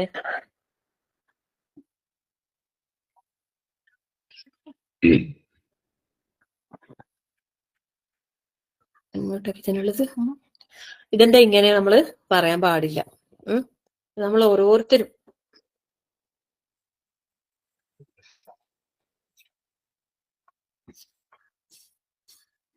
മനസ്സിലാക്കണം. ഒരിക്കലും അള്ളാഹു നമ്മളെ ശിക്ഷിക്കാൻ വേണ്ടിയിട്ടോ അല്ലെ, അല്ലെങ്കിൽ പ്രയാസപ്പെടുത്താൻ വേണ്ടിയിട്ടോ ബുദ്ധിമുട്ടിക്കാൻ വേണ്ടിയിട്ടോ അല്ല അള്ളാഹു തആല നമുക്ക് ഇത്തരം അവസ്ഥകൾ തരുന്നത്. ചില ആളുകൾക്കുള്ള പരീക്ഷണം വരെ എങ്ങനെയായിരിക്കും അറിയോ? ഒരുപാട് കാലം നല്ലതായ അവസ്ഥയിലായിട്ടുണ്ടാവും, പക്ഷെ പിന്നെ പ്രയാസത്തിലേക്ക് പോകുന്നൊരവസ്ഥ. ഇങ്ങനെ ഒരു പരീക്ഷണമാണ് ശരിക്കും പറഞ്ഞാൽ വലിയ പരീക്ഷണം എന്ന് പറയുന്നത്. കാരണം ഇങ്ങനെ ഒരു പരീക്ഷണം വരുമ്പോ ചിന്തിച്ചു പോവല്ലേ, അതോ ഓൾറെഡി പ്രയാസത്തിലുള്ള ആളാണെങ്കിൽ പ്രശ്നമൊന്നുമില്ല. നേരെ മറിച്ച് നല്ലതായ അവസ്ഥയിൽ ഉണ്ടാവുകയും എന്നിട്ട് പ്രയാസത്തിലേക്ക് പോകുമ്പോ സുബ്ഹാനല്ലാഹ് അല്ലെ, താങ്ങാനാകാത്തൊരു വല്ലാത്തൊരു ബുദ്ധിമുട്ടായിരിക്കും. സത്യത്തില് നമ്മള് ഓരോരുത്തരും മനസ്സിലാക്കേണ്ട ഒരു കാര്യം എന്ന് വെച്ചാല്, എന്ത് പരീക്ഷണം റബ്ബിന്റെ ഭാഗത്തുനിന്ന് വരുന്നുണ്ടെങ്കിലും ആ പരീക്ഷണങ്ങളൊന്നും തന്നെ എന്തല്ല, ശിക്ഷയല്ല. അത് നമ്മൾ മനസ്സിലാക്കാം. രണ്ടാമത് മനസ്സിലാക്കേണ്ട കാര്യം, ഇത് അള്ളാഹുവിന്റെ കോപത്തിന്റെ അടയാളമല്ല. മൂന്നാമത് മനസ്സിലാക്കേണ്ട കാര്യം എന്താ അറിയോ? ഇത് തൃപ്തിയുടെ അടയാളവുമല്ല. സുബ്ഹാനല്ലാഹ്. അതായത് ഇപ്പം ഹസനാത്തുകൾ കൊണ്ട് പരീക്ഷിക്കുമ്പോൾ ഇത് അള്ളാഹു എന്നെ തൃപ്തിപ്പെട്ടത് കൊണ്ടാണെന്ന് വിചാരിക്കണ്ട. ഇനി സയ്യാത്തുകൾ കൊണ്ട് പരീക്ഷിക്കുമ്പോഴും എന്നെ എന്നോട് ഭയങ്കര ഇഷ്ടമായത് കൊണ്ട് മാത്രമാണെന്നുള്ള എന്നിങ്ങനെ പരീക്ഷിക്കുന്നത്, ഇങ്ങനെയൊന്നുമല്ല നമ്മൾ വിചാരിക്കേണ്ടത്. ഇത് അള്ളാന്റെ ശിക്ഷയാണെന്നോ, ഇത് അള്ളാന്റെ കോപമാണെന്നോ, ഇത് അള്ളാന്റെ തൃപ്തിയാണെന്നോ ഒന്നുമല്ല നമ്മൾ മനസ്സിലാക്കേണ്ടത്. നമ്മളെ പരിശോധിക്കുന്നത് അള്ളാഹു സുബ്ഹാനഹു വ തആല. നമ്മൾ മറ്റുള്ളവരെ വിലയിരുത്താൻ വേണ്ടിയിട്ടല്ല. ഇപ്പോ ചിലപ്പോ ദുനിയാവില് അള്ളാന്റെ പരീക്ഷണങ്ങൾ വരുമ്പോ അതിന് കാരണങ്ങൾ ഉണ്ടാകാം അല്ലെ? അത്രേ നമുക്ക് പറയാൻ പറ്റും. അതായത് നമ്മൾ ഓതിയില്ലേ, ലഹറൽ ഫസാദു ഫിൽ ബർരി വൽ ബഹരി ബിമാ കസബത് ഐദിൻ നാസ്, അല്ലെ? അള്ളാഹു ഭൂമിയിൽ കുഴപ്പം വ്യാപിച്ചത് മനുഷ്യരുടെ കൈകടത്തലുകൾ മൂലമാണ് എന്ന് പറയുന്നുണ്ട്. ശരി തന്നെയാണ്. കാരണം ഈ ഭൂമിക്ക് ഒരു സന്തുലിതാവസ്ഥ ഉണ്ട്, അല്ലെ? അതിനെ തകർക്കുന്ന രീതിയിൽ മനുഷ്യന്റെ പ്രവർത്തനങ്ങൾ വരുമ്പോൾ തീർച്ചയായും അതിന്റെ പരിണിത ഫലങ്ങൾ മനുഷ്യർ അനുഭവിക്കേണ്ടി വരും. അത് പറയുന്നുണ്ടല്ലേ, ഒരു ബാലൻസിങ് സിസ്റ്റം ഈ ഭൂമിയിലുണ്ട്. പക്ഷെ അവിടെ പോലും പറയുന്ന ശാസ്ത്രീയമായിട്ടുള്ള കണ്ടെത്തലുകളില് എന്താ ഈ ഇപ്പൊ പാറ പൊട്ടിക്കുന്നത് കൊണ്ട്, മല ഇതാക്കുന്നത് കൊണ്ട് അങ്ങനെ സംഭവിക്കുന്നത്. പക്ഷെ അതും ആവശ്യമാണെന്നാ പറയുന്നത്. പക്ഷെ എല്ലാത്തിലും എന്തുണ്ട്? എല്ലാത്തിനും അതിൻ്റെതായ മിതമായ രീതിയിലേക്ക് പോകണം മനുഷ്യന്റെ പോക്കുകൾ. പ്രകൃതിയിലേക്കുള്ള ഇടപഴകലാണെങ്കിലും എല്ലാ കാര്യങ്ങളിലും എല്ലാ മനുഷ്യൻ എന്തായി പോകുന്നുണ്ട്? കൂടുതൽ അമിതത്വം, അല്ലെ? അതിക്രമം വരുമ്പോഴാണ് എന്താകുന്നത്? പ്രശ്നങ്ങൾ വരുന്നത്. അപ്പം എല്ലാത്തിനും നമ്മൾ ഒരു സന്തുലിതാവസ്ഥ, ഒരു മിതമായൊരവസ്ഥ നമ്മൾ ഉണ്ടാക്കണം. ഇപ്പൊ ഇങ്ങനെ ഈ കുഴപ്പങ്ങളൊക്കെ ഉണ്ടായത് ഇതുകൊണ്ട് മാത്രമാണ് എന്ന് വിചാരിക്കാൻ പാടില്ല. അവിടെയാണ് നമ്മൾ ശരിക്കും കാര്യങ്ങൾ മനസ്സിലാക്കണം. അതായത് എന്ത് പ്രശ്നങ്ങൾ വരുമ്പോഴും അങ്ങനെ ചെയ്തത് കൊണ്ടാണ്, ഇങ്ങനെ ചെയ്തത് കൊണ്ടാണ് നമുക്ക് ഒറ്റയടിക്ക് പറയാൻ പാടില്ല. ഒരുപക്ഷെ അങ്ങനൊക്കെ ആവാം എന്നല്ലാതെ, അല്ലെ? നമ്മളിപ്പോ ആരെങ്കിലും കയ്യിൽ നിന്ന് എന്തെങ്കിലും പറ്റിപ്പോയി എന്ന് വിചാരിക്കാം, നീ അങ്ങനെ ചെയ്തത് കൊണ്ടാണ് ഇങ്ങനെ സംഭവിച്ചെന്നിട്ട് അവരെ നമ്മൾ പൂർണ്ണമായും ഒരു കുറ്റപ്പെടുത്തുന്ന രീതിയിലേക്ക് കൊണ്ടുവരാനേ പാടില്ല. അതിന്റെ കാരണങ്ങൾ ഉണ്ടായേക്കാം, ഇല്ലാതിരിക്കാം, അല്ലെ? അതിന്റെ അറിവ് ആർക്ക് മാത്രമേ ഉള്ളൂ? അള്ളാഹു സുബ്ഹാനഹു വ തആലക്ക് മാത്രമേ ഉള്ളൂ ആ കാര്യം അറിയാം. വേറെ ആർക്കും അത് അങ്ങനെയാണ് ഇങ്ങനെയാണെന്ന് നമുക്ക് പറയാൻ കഴിയൂല. അപ്പം ഇന്നത് കൊണ്ട് മാത്രമാണ് ഇങ്ങനെ സംഭവിച്ചത് എന്നുള്ള രീതിയിലുള്ള ഒരു കാഴ്ചപ്പാട് നമുക്ക് ഉണ്ടാകാൻ പാടില്ല. അള്ളാഹു പറഞ്ഞിട്ടുണ്ടല്ലേ നമ്മളോട്, പരീക്ഷിക്കും, നിങ്ങളെ പരീക്ഷിക്കുക തന്നെ ചെയ്യില്ല, പരീക്ഷിക്കുക തന്നെ ചെയ്യുമെന്ന് പറഞ്ഞിട്ടുണ്ട്. ഫീ അൻഫുസിക്കും അംവാലിക്കും, അല്ലെ? നിങ്ങളുടെ ദേഹം കൊണ്ടും നിങ്ങളെ ധനം കൊണ്ടും എല്ലാം നിങ്ങളെ പരീക്ഷിക്കും എന്ന് പറഞ്ഞിട്ടുണ്ട്. പക്ഷെ അവിടെയൊക്കെ പറഞ്ഞൊരു കാര്യം എന്താ അറിയുക? ഇലൈനാ തുർജഊൻ, നമ്മൾ മടങ്ങി പോകേണ്ടത് ആരിലേക്കാണ്? അല്ലാഹു സുബ്ഹാനഹു വ തആലയിലേക്കാണ്. ആ ഒരു ചിന്തയാണ് നമുക്ക് ഉണ്ടാവേണ്ടത്. നമ്മളും പോകേണ്ടവരാണ്. പോകേണ്ട ആ സ്ഥലത്തേക്ക് പോകുമ്പോ നമുക്ക് ഒരുപാട് യോഗ്യതകൾ ഉണ്ടാകണം, അല്ലെ? നമ്മളെ സൃഷ്ടിച്ച റബ്ബിന്റെ അടുത്തേക്ക് നമ്മൾ പോകുമ്പോ, അവനിലേക്ക് നമ്മൾ എത്തുമ്പോ, അവനെ നമ്മൾ കണ്ടുമുട്ടുമ്പോ എന്ത് യോഗ്യത നമുക്ക് ഉള്ളത്? അത് നിർണയിക്കാൻ വേണ്ടിയിട്ടാണ് അള്ളാഹു നമ്മളെ മുമ്പിൽ പരീക്ഷണങ്ങൾ ഇട്ടുകൊണ്ടേയിരിക്കുന്നത്. സുബ്ഹാനല്ലാഹ് ലാ ഹൗല വലാ ഖുവത ഇല്ലാ ബില്ലാ, അല്ലെ? നമ്മൾ ഏത് കാറ്റഗറിയിൽ, ഏത് ദറജയിലാണ് റബ്ബിലേക്ക് നമ്മളെ കൊണ്ടുപോകേണ്ടത്? അതിനു വേണ്ടിയിട്ടാണ്, അല്ലെ? അല്ലാതെ നമ്മൾ ചെയ്ത തെറ്റിന്റെ പകരമായിട്ട് കിട്ടുന്ന ഒരു ശിക്ഷ എന്ന് നമ്മൾ വിചാരിക്കണ്ട, അല്ലെ? ഇപ്പം ഒരു വിശ്വാസിയെ സംബന്ധിച്ചിടത്തോളം അവന് വരുന്ന പരീക്ഷണം ഹസനാത്ത് കൊണ്ടാണെങ്കിൽ, അതായത് നല്ലതായ അവസ്ഥകൾ, അല്ലെ? നല്ല സൗകര്യങ്ങൾ, സമ്പത്ത്, ആരോഗ്യം, മക്കള്, അങ്ങനെ നല്ലതായ ഒരു ഹസനാത്തുകൾ കൊണ്ടാണ് ഒരു വിശ്വാസിയെ പരീക്ഷിക്കുന്നുണ്ടെങ്കിൽ അവന്റെ മനസ്സിൽ വരേണ്ട ചിന്തകൾ എന്താണെന്ന് പറയുന്നറിയോ? അവനിൽ ഉണ്ടായിരിക്കേണ്ട ക്വാളിറ്റീസ് എന്താണെന്നറിയോ? ഒന്നാമതായിട്ട് ഉണ്ടാവേണ്ടത് ശുക്റാണെന്ന് പറയുന്നത്. അൽഹംദുലില്ലാ, അല്ലെ? അൽഹംദുലില്ലാ. നമുക്ക് അള്ളാഹിനോട് ഒരുപാട് ശുക്ർ നമ്മൾ പറയണം. നമ്മൾ ദിവസേന അനുഭവിച്ചു കൊണ്ടിരിക്കുന്ന അള്ളാഹുവിന്റെ അനുഗ്രഹങ്ങൾക്ക് നമ്മൾ നന്ദിയുള്ളവരാകണം. ഹസനാത്തുകൾ കൊണ്ടുള്ള പരീക്ഷണങ്ങൾ. ഹസനാത്തുകൾ ശരിക്കും ഹസനാത്തുകൾ നമ്മൾ പരീക്ഷണമായിട്ട് കണ്ടിട്ടേ ഇല്ല. അതാണ് യാഥാർത്ഥ്യം. നല്ലതായ അവസ്ഥകളെ നമ്മൾ പരീക്ഷണമായിട്ട് കണ്ടിട്ടില്ല. ഇനിയെങ്കിലും നമ്മൾ അത് ചിന്തിക്കണം, നമ്മളെ മനസ്സിൽ ചിന്ത വരണം. എന്നിട്ട് നമ്മൾ അള്ളാഹുവിന് ശുക്ർ ചെയ്യണം. പിന്നെ രണ്ടാമത് പറയുന്നത് നല്ല വിനയം ഉണ്ടാകണം എന്ന് പറയുന്നത്. വിനയാനിതരാകണം. ഒരിക്കലും നമുക്ക് എന്തുണ്ടാകാൻ പാടില്ല? കിബറ് വരാൻ പാടില്ല, അഹങ്കാരം ഉണ്ടാകാൻ പാടില്ല.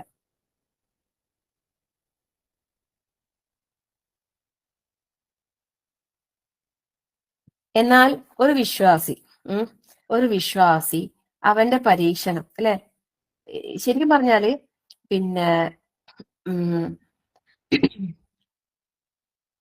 വിശ്വാസി അല്ലെങ്കിൽ ഇപ്പം ഒരു വിശ്വാസിയുടെ മനസ്സിൽ ഉണ്ടാവേണ്ടത് ഇങ്ങനെയൊക്കെയാന്ന് പറഞ്ഞത് അതല്ലേ.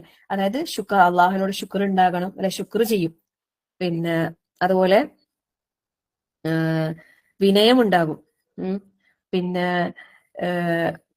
അങ്ങേയറ്റം വിധേയപ്പെട്ടിട്ടുണ്ടാവും. എന്നാൽ അവിശ്വാസിയായ ഒരാള് അയാളിലേക്കാണ് ഹസനാത്തുകൾ കൊണ്ട് പരീക്ഷണം വന്നാൽ എന്തായിരിക്കും അവസ്ഥ എന്ന് പറയുന്നറിയോ? അയാൾക്ക് കിബറ് വരും, അഹങ്കാരം വരും, പിശുക്ക് വരും, ധൂർത്ത് വരും. സുബ്ഹാനല്ലാഹ് അല്ലെ.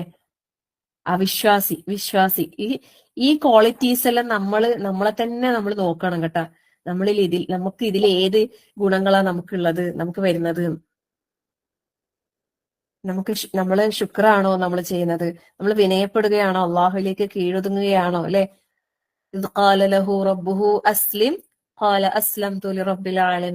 നമ്മൾ പഠിച്ചല്ലേ സുബ്ഹാനല്ലാഹ്. ആ ആയത്ത് എത്ര തവണ നമ്മൾ പാരായണം ചെയ്തതാണ്. നമ്മൾ ഇബ്രാഹിം നബി അലൈഹി സ്വലാമിനോട് അള്ളാഹു സുബ്ഹാനഹു വതആല പറഞ്ഞല്ലേ, അസ്ലിം ഖാല അസ്ലംതു ലിറബ്ബിൽ ആലമീൻ. നമ്മളായോ അങ്ങനെ? നമ്മൾ പൂർണ്ണമായും അള്ളാഹുവിന് കീഴൊതുങ്ങിയവരായോ? നമുക്കാവാൻ കഴിഞ്ഞോ പരിപൂർണമായ ഒരു മുസ്ലിമാകാൻ? നമ്മളിപ്പോഴും കിബറും അല്ലെ, പിശുക്കും ധൂർത്തും കൊണ്ട് നടക്കില്ലേ ചെയ്യുന്ന? അള്ളാഹു കാത്തുരക്ഷിക്കട്ടെ, ആമീൻ. ഇനി ഒരു വിശ്വാസി അവന്റെ മേലെ പരീക്ഷണം സയ്യിആത്തിന്റെ രൂപത്തിൽ, അതായത് രോഗം, ദാരിദ്ര്യം, കഷ്ടപ്പാട്, പ്രയാസങ്ങള്, ഒരു തരത്തിലും പിടിച്ചു നിൽക്കാൻ കഴിയാത്ത വല്ലാത്തൊരു അവസ്ഥ. അങ്ങനെ വരുമ്പോ ഒരു വിശ്വാസി എങ്ങനെ ഉണ്ടാവേണ്ടത്? ഒരു വിശ്വാസിയുടെ നിലപാട് എന്തായിരിക്കണം?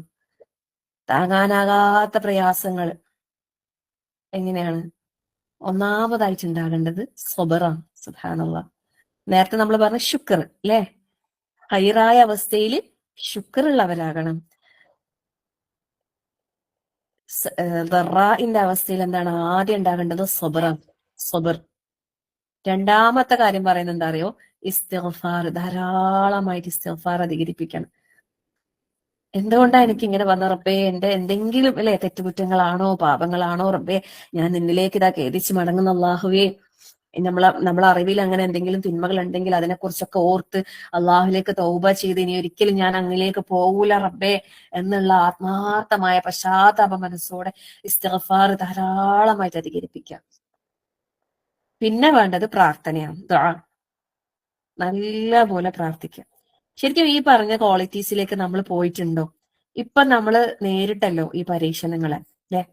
എന്നിട്ട് സബർ, ക്ഷമ, ഇസ്തിഗ്ഫാർ, ദുആ, അൽഹംദുലില്ലാ. അങ്ങനെയാണെങ്കിൽ ആ വിശ്വാസി ആ പരീക്ഷണത്തിൽ വിജയിച്ചെന്ന് പറയുന്നത്. ഈ പറഞ്ഞ ക്വാളിറ്റിയിലേക്ക്, ഈ പറഞ്ഞ ഗുണങ്ങൾ അവനിൽ വന്നിട്ടുണ്ടെങ്കിൽ നമ്മളെ ജീവിതത്തിലുള്ള ഏത് പരീക്ഷണങ്ങൾ നമ്മൾ അനുഭവിക്കുമ്പോഴും ഈ പറഞ്ഞ രീതിയിലേക്ക് നമുക്കാകാൻ സാധിച്ചാൽ, ക്ഷമയോടെ. ക്ഷമ എന്ന് പറഞ്ഞാല് അവിടെ ആ ക്ഷമയുടെ ഇത് പറയുന്നത് എന്താ വെച്ചാല് ഒരു നിരാശയില്ലാത്ത ക്ഷമയാണ് ഉണ്ടാവേണ്ടത്. ക്ഷമിക്ക, അല്ലാണ്ട് ഇപ്പൊ എന്താക്ക എന്ന രീതിയിലുള്ള ക്ഷമയല്ല അല്ലെ, ഒരു നിരാശ ബാധിക്കാത്ത. നേരെ മറിച്ച് ഒരു വിശ്വാസി അല്ലാത്ത ഒരാളെ സംബന്ധിച്ചിടത്തോളം സയ്യിആത്തുകൾ കൊണ്ട് പരീക്ഷിച്ചാൽ എന്താ പറയാ? കുറ്റപ്പറയും അല്ലെ, അള്ളാന്റെ വിധിയെ പഴിക്കും, അള്ളാനെ പഴിക്കും, ആൾക്കാരെ പഴിക്കും, എല്ലാരും ഇതുകൊണ്ടാന്നൊക്കെ പറഞ്ഞിട്ട് അങ്ങനെ കുറ്റപ്പെടുത്തി നടക്കും അല്ലെ.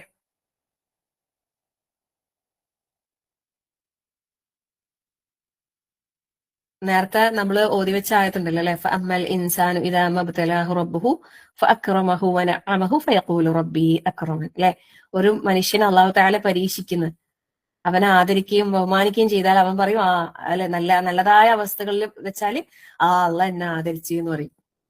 എന്നാ ബുദ്ധിമുട്ടുകൾ വന്നാലോ ഫഖദറ അലൈഹി റിസ്ഖ, അല്ലെ, അവന്റെ ഉപജീവനം ഒന്ന് കുടുസാക്കി, കുറയൊന്നല്ല, ഒരു ചെറിയ രൂപത്തില്, അപ്പൊ പറയൂലേ റബ്ബി അഹാനൻ, എന്റെ റബ്ബെന്നെ നിന്ദിച്ചു എന്ന് പറയൂലേ. ഇതാണ് മനുഷ്യന്റെ അവസ്ഥ. നല്ല അവസ്ഥയാണെങ്കിൽ ആ അൽഹംദുലില്ലാ എന്നിട്ട് അങ്ങനെ പോകും. എന്നാ മോശമായ അവസ്ഥയാണെങ്കിലോ ഫുൾ ദീനിൽ നിന്ന് പോലും തിരിഞ്ഞു പോകുന്ന ഒരവസ്ഥ അല്ലെ. അള്ളാഹു കാത്തുരക്ഷിക്കട്ടെ, ആമീൻ. അങ്ങനെ നമ്മൾ ആയാൽ, അതായത് പഴിച്ച് കുറ്റപ്പെടുത്തി അക്ഷമ കാണിച്ച് അങ്ങനെ നടക്കുകയാണെങ്കിൽ തീർച്ചയായും അവിടെ എന്താ സംഭവിക്കാം?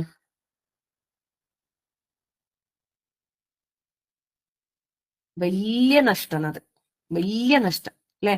ഖസിറ ദുനിയ വൽ ആഖിറ, ദുനിയാവും ആഖിറും നഷ്ടപ്പെടുത്തി, ദുനിയാവും ആഖിറും നഷ്ടപ്പെടുത്തി എന്ന് പറയുന്നത് വല്ലാത്തൊരവസ്ഥയാണ്. അത് വലിയ നഷ്ടാന്നാ പറയുന്നത്. അങ്ങനെ ഒരിക്കലും നമ്മൾ ആകാൻ പാടില്ല. നമ്മളില്ലേ പണ്ട് മുതലേ കേൾക്കുന്ന ഒരു ഹദീസ് ഉണ്ട്, അജബൻ ലി അംരിൽ മുഅ്മിൻ, ഒരു വിശ്വാസിയുടെ കാര്യം വളരെ ആശ്ചര്യം തന്നെ അല്ലെ. സുബ്ഹാനല്ലാഹ്. എന്താണ്?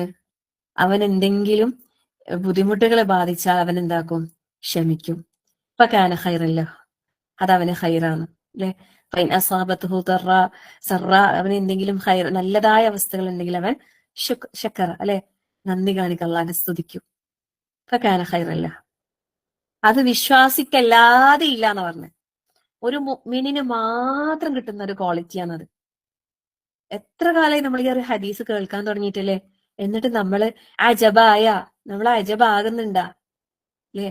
അള്ളാന്റെ മുമ്പിൽ നമുക്ക് ശുക്ർ ചെയ്യാനും സബർ ചെയ്യാനും നമുക്ക് സാധിക്കുന്നുണ്ടാ? അങ്ങനെയാണെങ്കിൽ നമുക്ക് സന്തോഷിക്കാം. വബശ്ശിരി സ്വാബിരീൻ അല്ലെ, ക്ഷമാലുക്കൾക്ക് എന്തുണ്ട്? അള്ളാഹു തആല സന്തോഷ വാർത്ത അറിയിക്കുന്നുണ്ട്. സുബ്ഹാനല്ലാഹ്. നമ്മൾ പഠിച്ചില്ലേ, അല്ലദീന ഇദാ അസ്വാബത്തുഹും മുസീബത്തുൻ ഖാലൂ ഇന്നാ ലില്ലാഹി വ ഇന്നാ ഇലൈഹി റാജിഊൻ. ഒരു വിശ്വാസിക്ക് എന്തെങ്കിലും ആപത്തുകൾ ബുദ്ധിമുട്ടുകൾ വന്നാല് അവന്റെ നിലപാടെന്താ? ഞങ്ങൾ ഇതാ നിന്നിൽ നിന്നാണ് അല്ലെ, നിന്നിലേക്ക് തന്നെ മടങ്ങേണ്ടവരാണ് നമ്മൾ ഓരോരുത്തരും. അതന്നെയാണ് സബർ. സുബ്ഹാനല്ലാഹ്. നമ്മൾ ആ രീതിയിലേക്ക് ആകണം. നമ്മളെ ദറജ, നമ്മൾ ആ രീതിയിലേക്ക് നമ്മളെ വിശ്വാസത്തെ കൊണ്ടുവരണം, നമുക്ക് സാധിക്കണം. ഇങ്ങനൊക്കെ പറയുമ്പോ നിങ്ങൾ വിചാരിക്കും ആ എന്ത് വന്നാലും ഇങ്ങനെ ക്ഷമിച്ച് ഇല്ലേ, പിന്നെ ഒന്നും ചെയ്യാണ്ട് പിന്നെ ഇരിക്കണം എന്നാ? ഒരിക്കലും അല്ല. നമ്മള് പരീക്ഷണങ്ങൾ, പ്രയാസങ്ങൾ, ബുദ്ധിമുട്ടുകൾ വരുമ്പോ അതിനുള്ള പരിഹാരങ്ങൾ നമ്മൾ അന്വേഷിക്കണം, പരിഹാര മാർഗങ്ങൾ നമ്മൾ തേടണം അല്ലെ. ഇപ്പോ പിന്നെ ദുരന്തത്തിൽ ആകപ്പെട്ട ഒരുപാട് ആൾക്കാർ, അവർക്കൊക്കെ വേണ്ട സഹായങ്ങളൊക്കെ നമ്മൾ ചെയ്തു കൊടുക്കണം അല്ലെ. എന്ത് പരിഹാര മാർഗങ്ങൾ നമ്മൾ അന്വേഷിക്കുമ്പോഴും ഒരിക്കലും ഹറാമായ അള്ളാഹു തആല നിഷിദ്ധമാക്കിയ കാര്യങ്ങളിലേക്ക് നമ്മൾ പോകാൻ പാടില്ല. ഇപ്പൊ ഒരാള് നല്ല രീതിയിൽ ബിസിനസ് നടത്തി വരുന്നു, പെട്ടെന്ന് അയാള് ബിസിനസ് ഒക്കെ ആകെ പൊളിഞ്ഞ് ഒന്നുമില്ലാത്തൊരവസ്ഥയിലേക്കായി. അന്നേരം ഒരിക്കലും നമ്മൾ എന്താക്കാൻ പാടില്ല, ഇനിയിപ്പോ എന്താ ചെയ്യാ അല്ലെ, വേറെ വഴിയില്ല, അപ്പൊ ലോൺ എടുക്ക, പലിശ അല്ലെ, ഈ രീതിയിലേക്ക് നമ്മൾ ചിന്തിക്കാനേ പാടില്ല. ഹറാമ് വരാൻ പാടില്ല എന്ത് സംഭവിച്ചാലും. അതാണ് നമ്മൾ ആദ്യമായിട്ട് മനസ്സിലാക്കേണ്ട കാര്യം. പരീക്ഷണങ്ങൾ നമ്മളെ മുമ്പിൽ വന്നാല് ഇനി എന്താ വഴി? ഒരു വഴി ഇനി ആരോട് ചോദിക്കാം? ആരോട് ചോദിക്കണമെങ്കിൽ റബ്ബിലേക്ക് മടങ്ങില്ലേ, അള്ളാഹുവിലേക്ക് നമ്മൾ ആത്മാർത്ഥമായി കൈകൾ ഉയർത്ത് നമ്മൾ തഖ്വയോട് കൂടി നമ്മൾ ജീവിക്കുക. അള്ളാഹു നമുക്കൊരു പോംവഴി കാണിച്ചു തരിക തന്നെ ചെയ്യും. യജ്അൽ ലഹു മഖ്റജ, ല്ലേ, ഒരു തുറവി നൽകും. കാര്യങ്ങളൊക്കെ അള്ളാഹു എളുപ്പം നൽകും. സുബ്ഹാനല്ലാഹ്. ഒരിക്കലും നമ്മൾ ഹറാമുകളിലേക്ക് പോകുന്ന ഒരു അവസ്ഥ ഉണ്ടാകാൻ പാടില്ല. എന്ത് പരീക്ഷണം വന്നാലും അല്ലെ, ചില ആൾക്കാർ പരീക്ഷണ ഘട്ടങ്ങളിലാണ് പതറിപ്പോകാറുള്ളത്. ചില ആൾക്കാര് പിന്നെ ഷിർക്കിലേക്ക് പോകും. അള്ളാഹു കാത്തുരക്ഷിക്കട്ടെ, ആമീൻ അല്ലെ. എന്തെല്ലാം ചെയ്തൊന്നും ശരിയാവുന്നില്ല. എന്നാ പിന്നെ ഇങ്ങനെ ഇന്ന സ്ഥലത്തൊന്ന് പോയി നോക്കുന്ന, ഇന്ന ജാറത്തിൽ ഇന്ന് ഷെയ്ഖിന്റെ അടുത്ത്, ഇന്ന തങ്ങളടുത്ത്, ഇല്ല ഇന്ന ജിനുമാരുടെ അടുത്ത് ഒന്ന് പോയി നോക്കുന്ന, കൊറേ അതിൽ ചെയ്ത് ഇതെല്ലാം ചെയ്തില്ലേ, ഇനി ഒന്ന് പോയി നോക്കാം എന്ന് വിചാരിച്ച പോയില്ലേ, തീർന്നില്ല, അതോടെ എല്ലാം തീർന്നു, തോറ്റുപോയി. തോൽക്കാൻ പാടില്ല.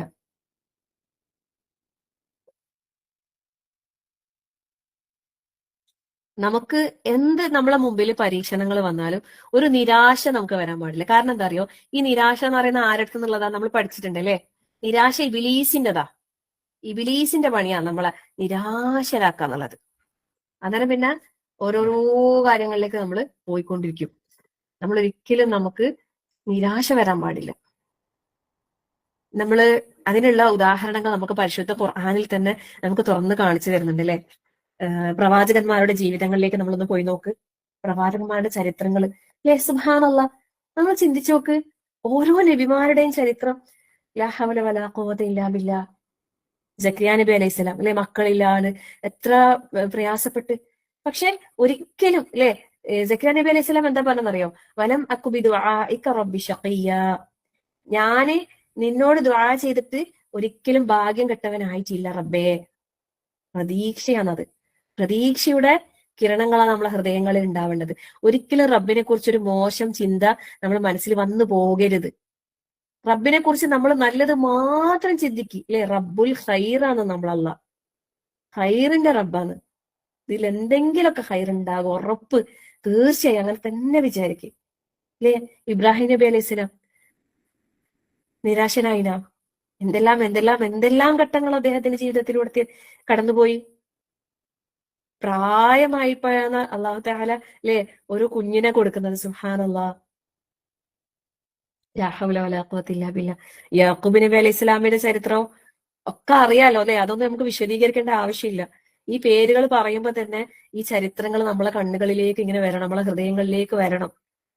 എത്രമാത്രം പരീക്ഷണങ്ങളാണ് വന്നത് അല്ലെ. യാക്കൂബ് നബി അലൈഹി സ്വലാമിന്റെ പരീക്ഷണങ്ങൾ പറയുമ്പോൾ നമുക്കറിയാലേ, യൂസുഫ് നബി അലൈഹി സ്വലാമിനെ നഷ്ടപ്പെട്ട ആ വേദന എന്തുമാത്രം അനുഭവിച്ച ഒരാളാണെന്നുള്ളത്. അപ്പൊ നമ്മൾ മനസ്സിലാക്കേണ്ട ഒരു കാര്യം എന്താ വെച്ചാല്, പരീക്ഷകൾ ഉണ്ടാകുന്നത് ഒരിക്കലും മോശം ആൾക്കാർക്കല്ല. ഒരാള് മോശമായത് കൊണ്ടാണ് ഇങ്ങനെയുള്ള പരീക്ഷണം വരുന്നത് എന്ന് നമ്മൾ വിചാരിക്കാൻ പാടില്ല. വലാ തൈഅസൂ മിൻ റൗഹില്ലാഹ്, അള്ളാന്റെ കാരണത്തിൽ നമ്മൾ എന്താകാൻ പാടില്ല, ഒരിക്കലും നിരാശ വരാൻ പാടില്ല. ഇനി നമ്മള് അയ്യൂബ് നബി അലൈഹി ഇസ്ലാമിനെ ഒന്ന് എടുത്ത് നോക്ക്. ലാ ഹൗല വലാ ഖുവത ഇല്ലാ ബില്ലാഹ്. അയ്യൂബ് നബി അലൈഹി ഇസ്ലാം എന്ന് പറയുമ്പോ നമ്മൾ കേട്ടിട്ടുണ്ടല്ലേ ചരിത്രത്തില്, അത്രത്തോളം പരീക്ഷിക്കപ്പെട്ട വേറൊരാൾ ഉണ്ടാവൂല എന്ന് പറയണം. അത്രമാത്രം പറയുന്നത് 18 വർഷങ്ങളാണ് അദ്ദേഹം ആ പരീക്ഷണ കാലഘട്ടം എന്ന് വെച്ചാൽ. ആദ്യം അദ്ദേഹത്തിന് നല്ല ഒരുപാട് സമ്പത്തും സൗകര്യങ്ങളും ലോൽപതകളും ഒക്കെ നൽകി. പിന്നെയാണ് പരീക്ഷണങ്ങൾ ഇങ്ങനെ വന്നത് അല്ലെ.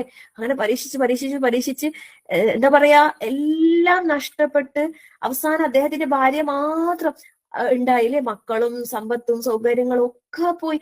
പക്ഷെ എല്ലാമായിട്ടും എന്താ പറയുന്ന അവസാനം അങ്ങനെ ഒരു ആരും അടുക്കാത്ത വിധത്തിലുള്ള ഒരു രോഗം ബാധിച്ച് അങ്ങനെ പ്രയാസത്തിലായപ്പോൾ പോലും എന്താ പറഞ്ഞെന്നറിയാം, ആ വാക്കാണ് നമ്മൾ ഓർമ്മിക്കേണ്ടത്. അന്നീ മസ്സനി ദുർറു വഅൻത അർഹമുർ റാഹിമീൻ. സുബ്ഹാനല്ലാഹ്.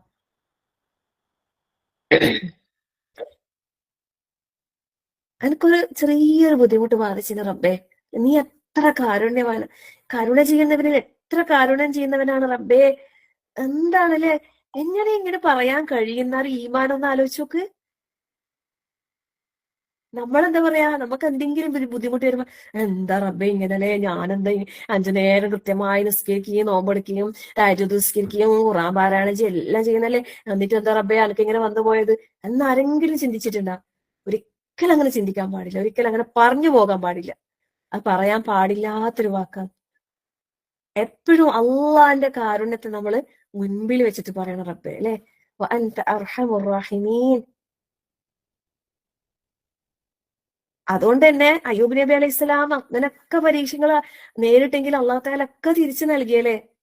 അള്ളാഹുവിന്റെ റഹ്മത്തൻ മിൻ ഇൻദിനാ, അള്ളാന്റെ കാരുണ്യം കൊണ്ട് അള്ളാഹു അതൊക്കെ അയ്യൂബ് നബി അലൈഹി സ്വലാമിന് തിരിച്ചു നൽകി. സുബ്ഹാനല്ലാഹ്, ലാ ഹൗല വലാ ഖുവത ഇല്ലാ ബില്ലാഹ്. അപ്പോ ഇവിടെ നമ്മൾ പരീക്ഷണങ്ങളെ നോക്കിക്കാണേണ്ടത് എങ്ങനെയാണെന്നറിയോ? ഒന്നുകിൽ ഒരാളുടെ ദറജ ഉയർത്താൻ, സുബ്ഹാനല്ലാഹ്. അതല്ലെങ്കിൽ നമ്മൾ ചെയ്ത തിന്മകൾക്ക്, ആ തിന്മകളെ നമ്മൾ നാളെ റബ്ബിന്റെ മുമ്പിൽ എത്തുന്നതിന് മുമ്പ്, അതായത് റബ്ബിന്റെ അടുത്ത് നമ്മൾ തിന്മകളുമായിട്ട് എത്തിയാൽ എന്തായാലും അയാൾ ശിക്ഷിക്കപ്പെടും എന്ന് പറയുന്നുണ്ട്. അള്ളാന്റെ അടുത്ത് ഒരാൾ ഒരുപാട് തിന്മകളുമായിട്ടാണ് റബ്ബിനെ കണ്ടുമുട്ടേണ്ടി വന്നിട്ടുണ്ടെങ്കിൽ അയാൾ ശിക്ഷ അനുഭവിക്കേണ്ടി വരും പറയുന്നത്. അതിന് മുമ്പായിട്ട്, നമ്മളെ ശിക്ഷകൾക്ക് മുമ്പായിട്ട് നമ്മളെ തിന്മകളെ മായ്ച്ചു കളയാൻ വേണ്ടിയിട്ട്, സുബ്ഹാനല്ലാഹ്, അല്ലെ? നമ്മളെ ദറജ ഉയർത്താൻ പരീക്ഷണങ്ങൾ അള്ളാഹു നമുക്ക് തരുന്നത് ഒന്നുകിൽ ദറജ നമുക്ക് ഒരുപാട് ദറജ ചിലപ്പോൾ അള്ളാഹു തആല ഉദ്ദേശിച്ചിട്ടുണ്ടാവും. പക്ഷെ ആ ദറജയിലേക്ക് എത്താൻ മാത്രമുള്ള കർമ്മങ്ങൾ ചിലപ്പോൾ നമ്മളടുത്ത് ഉണ്ടാവൂല. അന്നേരം പിന്നെ ഇങ്ങനെയുള്ള പരീക്ഷണങ്ങൾ തന്നിട്ട് ക്ഷമിക്കുന്നുണ്ടോ, അല്ലെ, തൃപ്തിപ്പെടുന്നുണ്ടോ, അള്ളാന്റെ വിധിയിൽ, അല്ലെ, റിളാബിൽ ഖളാ നമുക്കുണ്ടോ എന്ന് അള്ളാഹു തആല പരീക്ഷിക്കും. അതല്ലെങ്കിൽ നമ്മൾ ചെയ്തു പോയ, നമ്മൾ അറിഞ്ഞോ അറിയാതെയോ ഒക്കെ നമ്മൾ ഒരുപാട് തെറ്റുകുറ്റങ്ങൾ നമ്മളിൽ വന്നു പോയിട്ടുണ്ടാവും, അല്ലെ? അത് നാളെ റബ്ബിനെ കണ്ടുമുട്ടുന്നതിന് മുമ്പായി, നാളെ നമുക്ക് വരാനിരിക്കുന്ന ഒരു ശിക്ഷയ്ക്ക് മുമ്പായിട്ട് നമ്മളെ പാപങ്ങളെല്ലാം അല്ലാഹു തആല പുറത്ത് മാപ്പാക്കി തരാൻ വേണ്ടിയിട്ട്. സുബ്ഹാനല്ലാഹ്. ഇപ്പൊ നമ്മൾ നേരത്തെ പറഞ്ഞിട്ടുണ്ടല്ലേ, ഒരു വിശ്വാസിക്ക് ഉണ്ടായിരിക്കേണ്ട ക്വാളിറ്റി, അതായത് പരീക്ഷണങ്ങൾ വരുമ്പോ സബർ, അല്ലെ, ഒരിക്കലും നിരാശ വരാത്ത ക്ഷമ ഉണ്ടാകണം. ക്ഷമ എന്ന് പറഞ്ഞാൽ അങ്ങനെയാണ് കേട്ടോ. ചില ആൾക്കാർ അറിയും എല്ലാം ഇങ്ങനെ ഒരു നിരാശയോടെ പറയാം, ക്ഷമിക്ക പിന്നെന്താക്കാല്ലേ. അങ്ങനെയല്ല, സന്തോഷത്തോടെ നമുക്ക് ക്ഷമിക്കാൻ കഴിയണം. നമുക്ക് നേരിടുന്ന പ്രയാസങ്ങളില് മനസ്സിന് ഭയങ്കര വിഷമം, അല്ലെ, എന്തോ ഒരു ഇതാ പിന്നെന്താക്കാ ക്ഷമിക്കാം, അല്ലെ, ആ രീതിയിലല്ല. നിരാശ വേണ്ട നമുക്ക്. എന്തിനാ നിരാശപ്പെടുന്നത്, അല്ലെ? ഒരിക്കലും ഒരു വിശ്വാസി അള്ളാന്റെ കാരുണ്യത്തിന് നിരാശപ്പെടേണ്ടവനല്ല. പിന്നെ പറഞ്ഞത് ഇസ്തിഗ്ഫാർ ശരിക്കും നമുക്ക് അതിനുണ്ടല്ലേ തെളിവ്. യൂനുസ് നബി അലൈഹിസ്സലാം, അദ്ദേഹം മത്സ്യത്തിന്റെ വയറ്റിൽ അകപ്പെട്ടല്ലേ, ആ സമയത്ത് അദ്ദേഹം എന്താ പ്രാർത്ഥിച്ചത്? ലാ ഇലാഹ ഇല്ലാ അൻത സുബ്ഹാനക ഇന്നി കുന്തു മിനൽ ളാലിമീൻ. ശരിക്കും അത് നല്ലൊരു ഇസ്തിഗ്ഫാറിന്റെ ദുആ എന്നാ പറയുന്നത്. റസൂൽ സല്ലല്ലാഹു അലൈഹി വസല്ലം നമ്മളോട് പറഞ്ഞിട്ടില്ലേ, ആ ദുആ ചൊല്ലിട്ട് നമ്മൾ അത് ചൊല്ലിട്ട് ദുആ ചെയ്താൽ ദുആ സ്വീകരിക്കുന്നു. പിന്നെ ആത്മാർത്ഥമായ പ്രാർത്ഥന. ഏത് പരീക്ഷണത്തിലും നമ്മൾ റബ്ബിനോട് അങ്ങേയറ്റം വിനയാന്യതരായിക്കൊണ്ട് അള്ളാഹിനോട് പ്രാർത്ഥിക്കണം. പ്രാർത്ഥിക്കുമ്പോൾ നമുക്ക് ഒരുപാട് പ്രാർത്ഥനകൾ റസൂൽ സല്ലല്ലാഹു അലൈഹി വസല്ലം പഠിപ്പിച്ചു തന്നിട്ടുണ്ടല്ലേ. നമ്മുടെ ജീവിതത്തിൽ നമ്മൾ പാലിക്കേണ്ടതായ ഒരുപാട് പ്രാർത്ഥനകൾ ഒക്കെ നമ്മൾ കൊണ്ടുവരണം. രാവിലെയും വൈകുന്നേരവും കാറുകളിൽ ഒരുപാട് നല്ല നല്ല ദുആസ് ഉണ്ട്, അല്ലെ? അത് കൂടാതെ റസൂൽ സല്ലല്ലാഹു അലൈഹി വസല്ലം നമുക്ക് പഠിപ്പിച്ച നമ്മുടെ ജീവിതത്തിന്റെ ഓരോ മേഖലകളിലേക്കും നമുക്ക് ആവശ്യമായിട്ട് വരുന്ന ഒരുപാട് ദുആകളുണ്ട്. എല്ലാം നമ്മൾ പ്രാർത്ഥിക്കണം. കാരണം നമ്മളെന്താണ്, നമ്മൾ ആരാണ്? നമ്മള് ഫഖീറാണ്, അല്ലെ? അല്ലാഹു തആല പറഞ്ഞിട്ടില്ലേ, എന്താ പറഞ്ഞത്? യാ അയ്യുഹന്നാസ് അൻതുമുൽ ഫുഖറാഉ ഇലല്ലാഹ്. നിങ്ങൾ എന്താണ്? അള്ളാഹുവിലേക്ക് ആവശ്യക്കാരാണ്. നമ്മൾ ഓരോരുത്തരും ആവശ്യക്കാരാണ്. നമ്മളെല്ലാരും ആവശ്യക്കാരാണ്. അതുകൊണ്ട് തന്നെ, അല്ലെ, റബ്ബി ഇന്നി ലിമാ അൻസൽത ഇലയ്യ മിൻ ഖൈരിൻ ഫഖീർ. നീ ഇറക്കിത്തരുന്ന ഏതൊരു ഖൈറിനും ഞാൻ ആവശ്യക്കാരനാണ് റബ്ബേ. ഈ ഒരു ബോധം നമ്മളിൽ ഉണ്ടാകണം. എന്നിട്ട് അള്ളാഹിനോട് ചോദിച്ചുകൊണ്ടേയിരിക്കണം. ചോദിച്ചില്ലേ, ആ ചോദ്യം അള്ളാഹ്ക്ക് ഭയങ്കര ഇഷ്ടമാണ്. അതുപോലെ ഒരു പ്രാർത്ഥന ഉണ്ട്, എപ്പോഴും നമ്മൾ പ്രാർത്ഥിക്കണം, അല്ലാഹുമ്മ ഇന്നി അഊദു ബിക മിൻ സവാലി നിഅമതിക്, അല്ലെ?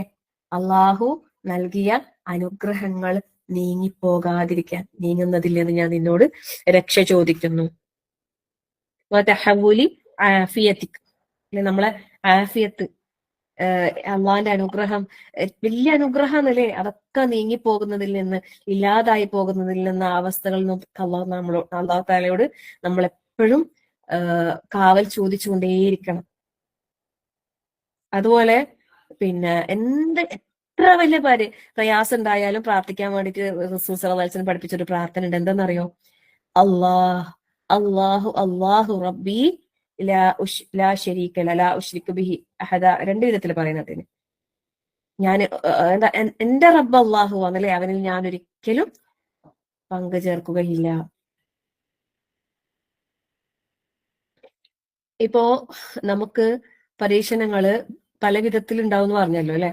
സയ്യാത്ത് കൊണ്ടും ഹസനാത്തുകൾ കൊണ്ടും പരീക്ഷിക്കുന്നു പറഞ്ഞല്ലോ. പരീക്ഷണങ്ങള് ദുനിയാവിൽ എന്ത് പരീക്ഷണം ഉണ്ടായാലും പ്രശ്നമില്ല, നമ്മളെ ദീന് കൊണ്ട് പരീക്ഷിക്കല്ലേ എന്ന് പറയണം കേട്ടോ. എപ്പോഴും അള്ളാഹിനോട് പ്രാർത്ഥിക്കണം എന്ന് പറയും. റസൂൽ സല്ലല്ലാഹു അലൈഹി വസല്ലം ധാരാളമായിട്ട് അങ്ങനെ പ്രാർത്ഥിച്ചിട്ടുണ്ടായിരുന്നു പറയും. ലാ തജഅൽ മുസീബതന ഫീ ദീനിന. ദീനില് ഞങ്ങളെ ദീനില് നീ മുസീബത്ത് ഉണ്ടാക്കല്ലേ റബ്ബേന്ന്. ദീനിൽ പ്രശ്നം ഉണ്ടാകുന്ന അവസ്ഥ, അതായത് ദീൻ കൊണ്ട് പരീക്ഷിക്കാന്ന് പറഞ്ഞാല് ദീനില്ലാത്തൊരവസ്ഥയാണ്. മതപരമായ അവസ്ഥകളിൽ നിന്ന് തെറ്റിപ്പോകുന്ന ഒരവസ്ഥ, അതുണ്ടല്ലോ, ഭയങ്കര ഗുരുതരമായ ഒരു പരീക്ഷണം. അത് നമ്മൾ അറിയാതെ ഇന്ന് പലതരത്തിലും നമ്മളിലേക്ക് പ്രവേശിച്ചു കൊണ്ടിരിക്കുന്നുണ്ട്. വളരെ വളരെ വളരെ ജാഗ്രതയിൽ നമ്മൾ ഇരിക്കണം. നമ്മൾ അറിയുന്നില്ല അല്ലെ. ഉറുമ്പ് അരിച്ചു വരുന്നത് പോലെ ശിർക്ക് വരുന്ന പറഞ്ഞ പോലെ തിന്മകളും വന്നുകൊണ്ടിരിക്കുന്നുണ്ട്. നമ്മൾ അറിയാത്ത രൂപത്തിൽ പലതരത്തിലുള്ള തിന്മകൾ വന്നുകൊണ്ടിരിക്കുന്നുണ്ട്. അതെങ്ങനെയാണെന്നറിയോ? ഇപ്പോ തിന്മകള് നമ്മൾ ചെയ്യുമ്പോ അതൊന്നും കുഴപ്പമില്ല അല്ലെ, അങ്ങനെ കുഴപ്പമില്ല ആ ചെറിയ രൂപത്തില്, ആ ചെറിയ കുട്ടികളല്ലേ അല്ലെ അത് കുഴപ്പമില്ല, അങ്ങനെ നമ്മൾ എല്ലാത്തിനും എന്താക്കും, നിസ്സാരമാക്കി പ്രശ്നമില്ല എന്നുള്ള രീതിയിലേക്ക് കൊണ്ടുവരുന്ന ഒരു വല്ലാത്ത ദുരവസ്ഥ. ഹറാമുകൾ പോലും ഹലാലാകുന്ന രീതിയിലുള്ള ഒരു കാഴ്ചപ്പാടിലേക്ക് മനുഷ്യന്മാർ മാറിക്കൊണ്ടിരിക്കുകയാണ്. അള്ളാഹു കാത്തുരക്ഷിക്കട്ടെ, ആമീൻ. അല്ലെ, ഹറാമുകളെ ഹറാമുകളായി മനസ്സിലാക്കാനും ഹലാലുകളെ ജീവിതത്തിലേക്ക് കൊണ്ടുവരാനും തിരിച്ചറിയാനും റഹ്മാനായ റബ്ബ് എല്ലാവർക്കും തൗഫീഖ് നൽകി അനുഗ്രഹിക്കട്ടെ. പിന്നെ നമുക്ക് ചെയ്യാനുള്ള കാര്യം ഇപ്പം സബർ പറഞ്ഞ്, ഇസ്തിഗ്ഫാർ പറഞ്ഞ്, ദുആ പറഞ്ഞ്, പിന്നെ ഇതെല്ലാം നമ്മൾ സ്വീകരിക്കണം. അതുപോലെ തന്നെ പരീക്ഷണങ്ങൾ വരുമ്പോൾ പരീക്ഷണങ്ങൾ അനുഭവിക്കുന്ന ആളുകളെ നമ്മൾ എന്താക്കണം, സഹായിക്കണം. അത് അവർ അനുഭവിക്കേണ്ടത് തന്നെ അല്ലെ എന്ന് പറഞ്ഞിട്ട് നമ്മൾ ഒരിക്കലും മാറി നിൽക്കാൻ പാടില്ല. വരാനുള്ളത് വന്നു അല്ലെ. അപ്പൊ അതിലേക്ക് നമ്മൾ ഇനി നമുക്ക് എന്താ ചെയ്യാനുള്ളത്? നമുക്ക് പ്രാർത്ഥിക്കാം ഒന്ന് അല്ലെ, ധാരാളമായി അവർക്ക് വേണ്ടി നമുക്ക് പ്രാർത്ഥിക്കാം. പിന്നെ സഹായ ഹസ്തങ്ങൾ, ഇന്ന് നമുക്കറിയാലേ വയനാട്ടിലേക്ക് ഒരുപാട് സഹായങ്ങൾ എത്തിക്കൊണ്ടിരിക്കുന്നുണ്ട്. ഇപ്പൊ ഞാൻ എന്താ പ്രാർത്ഥിക്കുന്ന അറിയോ? അതൊക്കെ അർഹതപ്പെട്ട ആളുകൾക്ക് കൃത്യമായി ലഭിക്കണേ റബ്ബേന്നാ. അവിടെ ഉണ്ടല്ലോ കുറെ ദുരുപയോഗം ചെയ്യുന്ന ആളുകൾ. അർഹതപ്പെട്ട ആളുകൾക്ക് അവർക്കത് കൃത്യമായി അനുഭവിക്കാൻ അല്ലെ, പലതും ഒരുപാട് ഓഫറുകൾ ഇങ്ങനെ ചെയ്യുന്ന നമ്മൾ കേൾക്കുന്നുണ്ട്, കാണുന്നുണ്ട്. മാഷാ അല്ലാഹ്, മനുഷ്യരുടെ അല്ലെ നന്മ പറ്റാത്ത ഒരുപാട് മനുഷ്യ മനസ്സുകൾ ഉണ്ട് എന്നുള്ളതിന്റെ തെളിവാണത്. ഒരു പ്രയാസം വന്നപ്പോ എല്ലാരും ഒരുമിച്ച് നിന്ന് അല്ലെ, സഹകരിക്കുന്ന കാര്യത്തിലും രക്ഷപ്പെടുത്തുന്ന കാര്യത്തിലും എന്താ പറയാ, ദുരിതാശ്വാസ ക്യാമ്പുകളിലൊക്കെ എന്താണല്ലേ ഇപ്പോ സന്തോഷത്തിന്റെ നിമിഷങ്ങൾ ഇങ്ങനെ കാണുന്നുണ്ട് അല്ലെ. സുബ്ഹാനല്ലാഹ്, അതൊക്കെ വലിയ മനസ്സുകളുടെ വിശാലത തന്നെയാണ് നമ്മൾക്ക് അത് കാണിച്ചു തരുന്നത്. മനുഷ്യത്വം എന്നുള്ളത് ഹൃദയങ്ങളിൽ ഉള്ളതിന്റെ തെളിവുകൾ തന്നെയാണ് നമ്മൾ കാണുന്നത്. അതിനിടയിലും മനുഷ്യരഹിതമായ പ്രവർത്തനങ്ങളും ഒരു ഭാഗത്ത് നടക്കുന്നുണ്ടെങ്കിലും ഒരുപാട് നന്മ പറ്റാത്ത ഒരുപാട് നല്ല നല്ല മനുഷ്യന്മാർ ഈ ദുനിയാവിലുണ്ട് എന്ന് നമുക്ക് കാണിച്ചു തരുന്നത്. അത് മാത്രമല്ല, നമുക്കും അള്ളാഹു അവസരം തരാണ് അല്ലെ, ഏതെങ്കിലും രൂപത്തിൽ നമുക്ക് അതിന്റെയൊക്കെ ഭാഗമാകാൻ കഴിഞ്ഞാല് നല്ല കാര്യം തന്നെയാണ്. ഇപ്പോ ഒരുപാട് സഹായങ്ങൾ ഇങ്ങനെ പോയിക്കൊണ്ടിരിക്കുന്നത്. അതുകൊണ്ട് അല്ലാതെ ഈ ഒരു സമയത്ത് നമ്മളെ ഇപ്പൊ നമ്മളൊരു ഗ്രൂപ്പും കാര്യങ്ങളും കുറഞ്ഞ രീതിയിലൊന്നും പ്രിപ്പയർ ചെയ്യണമെന്നില്ല. പക്ഷെ ഞാൻ വിചാരിക്കുന്നത് കുറച്ച് കഴിയുമ്പോൾ അവിടുത്തെ അവസ്ഥകൾ നമ്മൾ അന്വേഷിക്കണം. അത് നമ്മളെ മേൽ ബാധ്യത ഉണ്ട് അല്ലെ. ഓരോരുത്തരും ഓഫർ ചെയ്ത കാര്യങ്ങൾ, മുമ്പ് കഴിഞ്ഞ ദുരന്തത്തിന്റെ എല്ലാം ശേഷിപ്പുകൾ ഇപ്പോഴും സഹായങ്ങളൊന്നും ലഭിക്കാതെ പ്രയാസപ്പെടുന്നവരൊക്കെ ഉണ്ട് എന്ന് അറിയാൻ സാധിക്കുന്നത് അല്ലെ. സുബ്ഹാനല്ലാഹ്, നിരുത്തരവാദിത്തപരമായ പ്രവർത്തനങ്ങൾ എല്ലാ കാലത്തും എല്ലായിടത്തും ഉണ്ട്. എന്നാലും ഒന്നുകൂടി ഇപ്പോ മീഡിയകളൊക്കെ സജീവമായത് കൊണ്ട് തന്നെ അവരെ കാര്യങ്ങൾ അന്വേഷിക്കുന്നതുകൊണ്ടും ഒരു പക്ഷെ പിന്നെ നല്ല രീതിയിൽ നടക്കുമായിരിക്കാം. അപ്പൊ നമ്മള് അവിടുത്തെ കാര്യമല്ല ഞാൻ പറയാം. 1-2 ആൾക്കാർ എൻ്റെ അടുത്ത് പേഴ്സണലി മെസ്സേജ് ചോദിച്ചിട്ടുണ്ടായിരുന്നു, പിന്നെ വയനാട്ടിലേക്ക് എന്തെങ്കിലും സഹായം ചെയ്യുന്നുണ്ടോ, പിന്നെ സക്കാത്തിന്റെ പൈസ കൊടുക്കാൻ പറ്റുമോ, അങ്ങനെയൊക്കെ. ഞാൻ പറഞ്ഞേ, ഒന്നുമില്ലെങ്കിൽ അവിടത്തേക്ക് ഇപ്പൊ ഒരുപാട് സഹായഹസ്തങ്ങൾ നീണ്ടുകൊണ്ടിരിക്കുന്നുണ്ട്. അങ്ങനെയൊന്നും അല്ലാണ്ട് നമ്മളെ ചുറ്റിലും വിഷമിക്കുന്ന കുറെ സഹോദരിമാരുണ്ട്, കുറെ കുടുംബങ്ങളുണ്ട്. ഒരു നേരത്തെ ഭക്ഷണത്തിന് ബുദ്ധിമുട്ടുന്ന സഹോദരിമാരുണ്ട് എന്ന് പറഞ്ഞാൽ നിങ്ങൾ വിശ്വസിക്കോ? ഇന്നലെ രാത്രി മിനിഞ്ഞാന്ന് രാത്രി ഒരു സഹോദരി കരഞ്ഞ മെസ്സേജ്, സുബ്ഹാനല്ലാഹ്, ഭക്ഷണം ഇല്ല, മക്കൾക്ക് ഭക്ഷണം കൊടുക്കാനൊന്നുമില്ല, എന്തെങ്കിലും എന്തെങ്കിലും പൈസ അയച്ചു തരുമെന്ന് ചോദിച്ചിട്ട്. സുബ്ഹാനല്ലാഹ്, അവരെ ആരും അറിയൂല, അവരുടെ കാര്യം ആരും അറിയുന്നില്ല, ആരും കാണുന്നില്ല, അവർക്കൊരു കോടികളും ആരും ഓഫർ ചെയ്യുന്നില്ല, പത്രങ്ങളിൽ വാർത്ത വരുന്നില്ല, TV മാധ്യമങ്ങൾ റിപ്പോർട്ട് ചെയ്യുന്നില്ല ഇവരെ കാര്യം. പക്ഷെ പട്ടിണിയിലാണ്, പ്രയാസത്തിലാണ്, അവരാരുടെ മുമ്പിൽ കൈ നീട്ടുന്നില്ല. അത്രയും ഗതികേട് കൊണ്ട്, വേറെ മാർഗം ഇല്ലാത്തത് കൊണ്ട് എന്തെങ്കിലും ചെയ്യാൻ പറ്റുമോ ചോദിച്ചിട്ട് ഒരു മെസ്സേജ്. സത്യം പറഞ്ഞാൽ അങ്ങനെ വരുമ്പോ ഭയങ്കര സങ്കടമാണ്. അള്ളാഹുവെ, ഒന്നുമില്ലെങ്കിൽ അൽഹംദുലില്ലാ ഒരു ചാരിറ്റി അങ്ങനെ ചെയ്യാൻ പറ്റുന്നത് വലിയ ഹൈറാണ്, അള്ളാഹിന്റെ വലിയ തൗഫീഖ് തന്നെയാണ്. ഞാൻ പറയാ, അങ്ങനെയുള്ള ആൾക്കാരുണ്ട് നമ്മുടെ ചുറ്റുവട്ടത്ത്. അങ്ങനെയുള്ളവരെ കാര്യം നമ്മൾ ശ്രദ്ധിക്കണം. ഒരു പ്രയാസപ്പെടുന്ന ഒരാളെ സഹായിക്കുക എന്ന് പറയുന്നത് അത് വലിയ കാര്യം. അള്ളാഹു സുബ്ഹാനഹു വ തആല ഏറ്റവും ഇഷ്ടപ്പെടുന്ന, അള്ളാഹുവിന്റെ റസൂൽ സല്ലല്ലാഹു അലൈഹി വസല്ലമ ഏറ്റവും ഇഷ്ടപ്പെടുന്ന ഒരു കാര്യമാണത്. ഒരു പ്രയാസപ്പെടുന്നവനെ ആശ്വസിപ്പിക്കുക, സഹായിക്കുക. ഏത് രൂപത്തിലും സഹായിക്കുക, അല്ലെ? എങ്ങനെ വേണമെങ്കിലും സഹായിക്കാം, എങ്ങനെ വേണമെങ്കിലും നമുക്ക് സഹായിക്കാം. ഒരാൾക്ക് എന്ത് സഹായമാണോ വേണ്ടത് ആ രീതിയിലാകണം നമ്മളെ സഹായം അവിടേക്ക് എത്തേണ്ടത്. സാമ്പത്തികമായിട്ടാണെങ്കിൽ അങ്ങനെ, ശാരീരികമായിട്ടാണെങ്കിൽ അങ്ങനെ, അല്ലെ? ചിലർക്ക് ഒരു ചേർത്ത് പിടിക്കൽ മതിയാകും. ഒന്നിങ്ങനെ ചേർത്ത് പിടിച്ച് ഒന്ന് കെട്ടിപ്പിടിച്ചാല് തീരുന്നതേ ഉണ്ടാവും ചില ആൾക്കാർക്ക്. ചില ആൾക്കാർക്ക് ആശ്വാസ വാക്കുകൾ കൊണ്ടായിരിക്കും സമാധാനം കിട്ടാൻ. എങ്ങനെയാണെങ്കിലും നമുക്കതിന് സാധിക്കണം.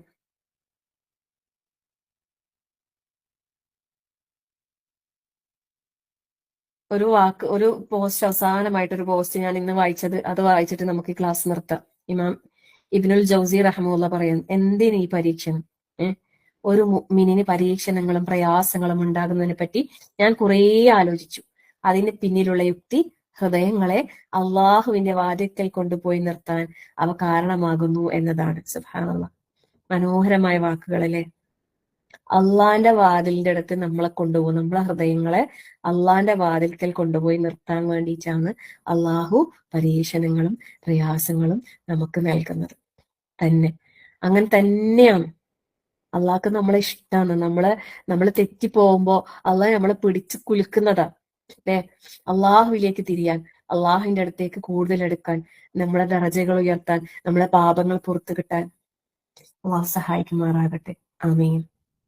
അപ്പോ നമ്മള് പിശുക്ക് കാണിക്കാൻ പാടില്ല, അമിതവ്യയം പാടില്ല. അതിനിടയിൽ മിതമായ രീതിയിൽ, നമ്മളെ കൊണ്ട് പറ്റുന്ന രീതിയിൽ സഹായ സഹകരണങ്ങൾ എത്തിച്ചു കൊടുക്കാം. നമ്മളെ ചുറ്റിലും പ്രയാസപ്പെടുന്നവരെ കണ്ടെത്തി ആശ്വാസ വാക്കുകൾ കൊടുക്കാൻ പറ്റുമെങ്കിൽ ആശ്വാസ വാക്കുകൾ കൊടുക്കാം. എല്ലാരും പോയി, നമ്മൾ എന്തിനാ ബാക്കിയായത് ഈ ദുനിയാവില്? ശരിക്കും നമുക്കാണ് പരീക്ഷണം.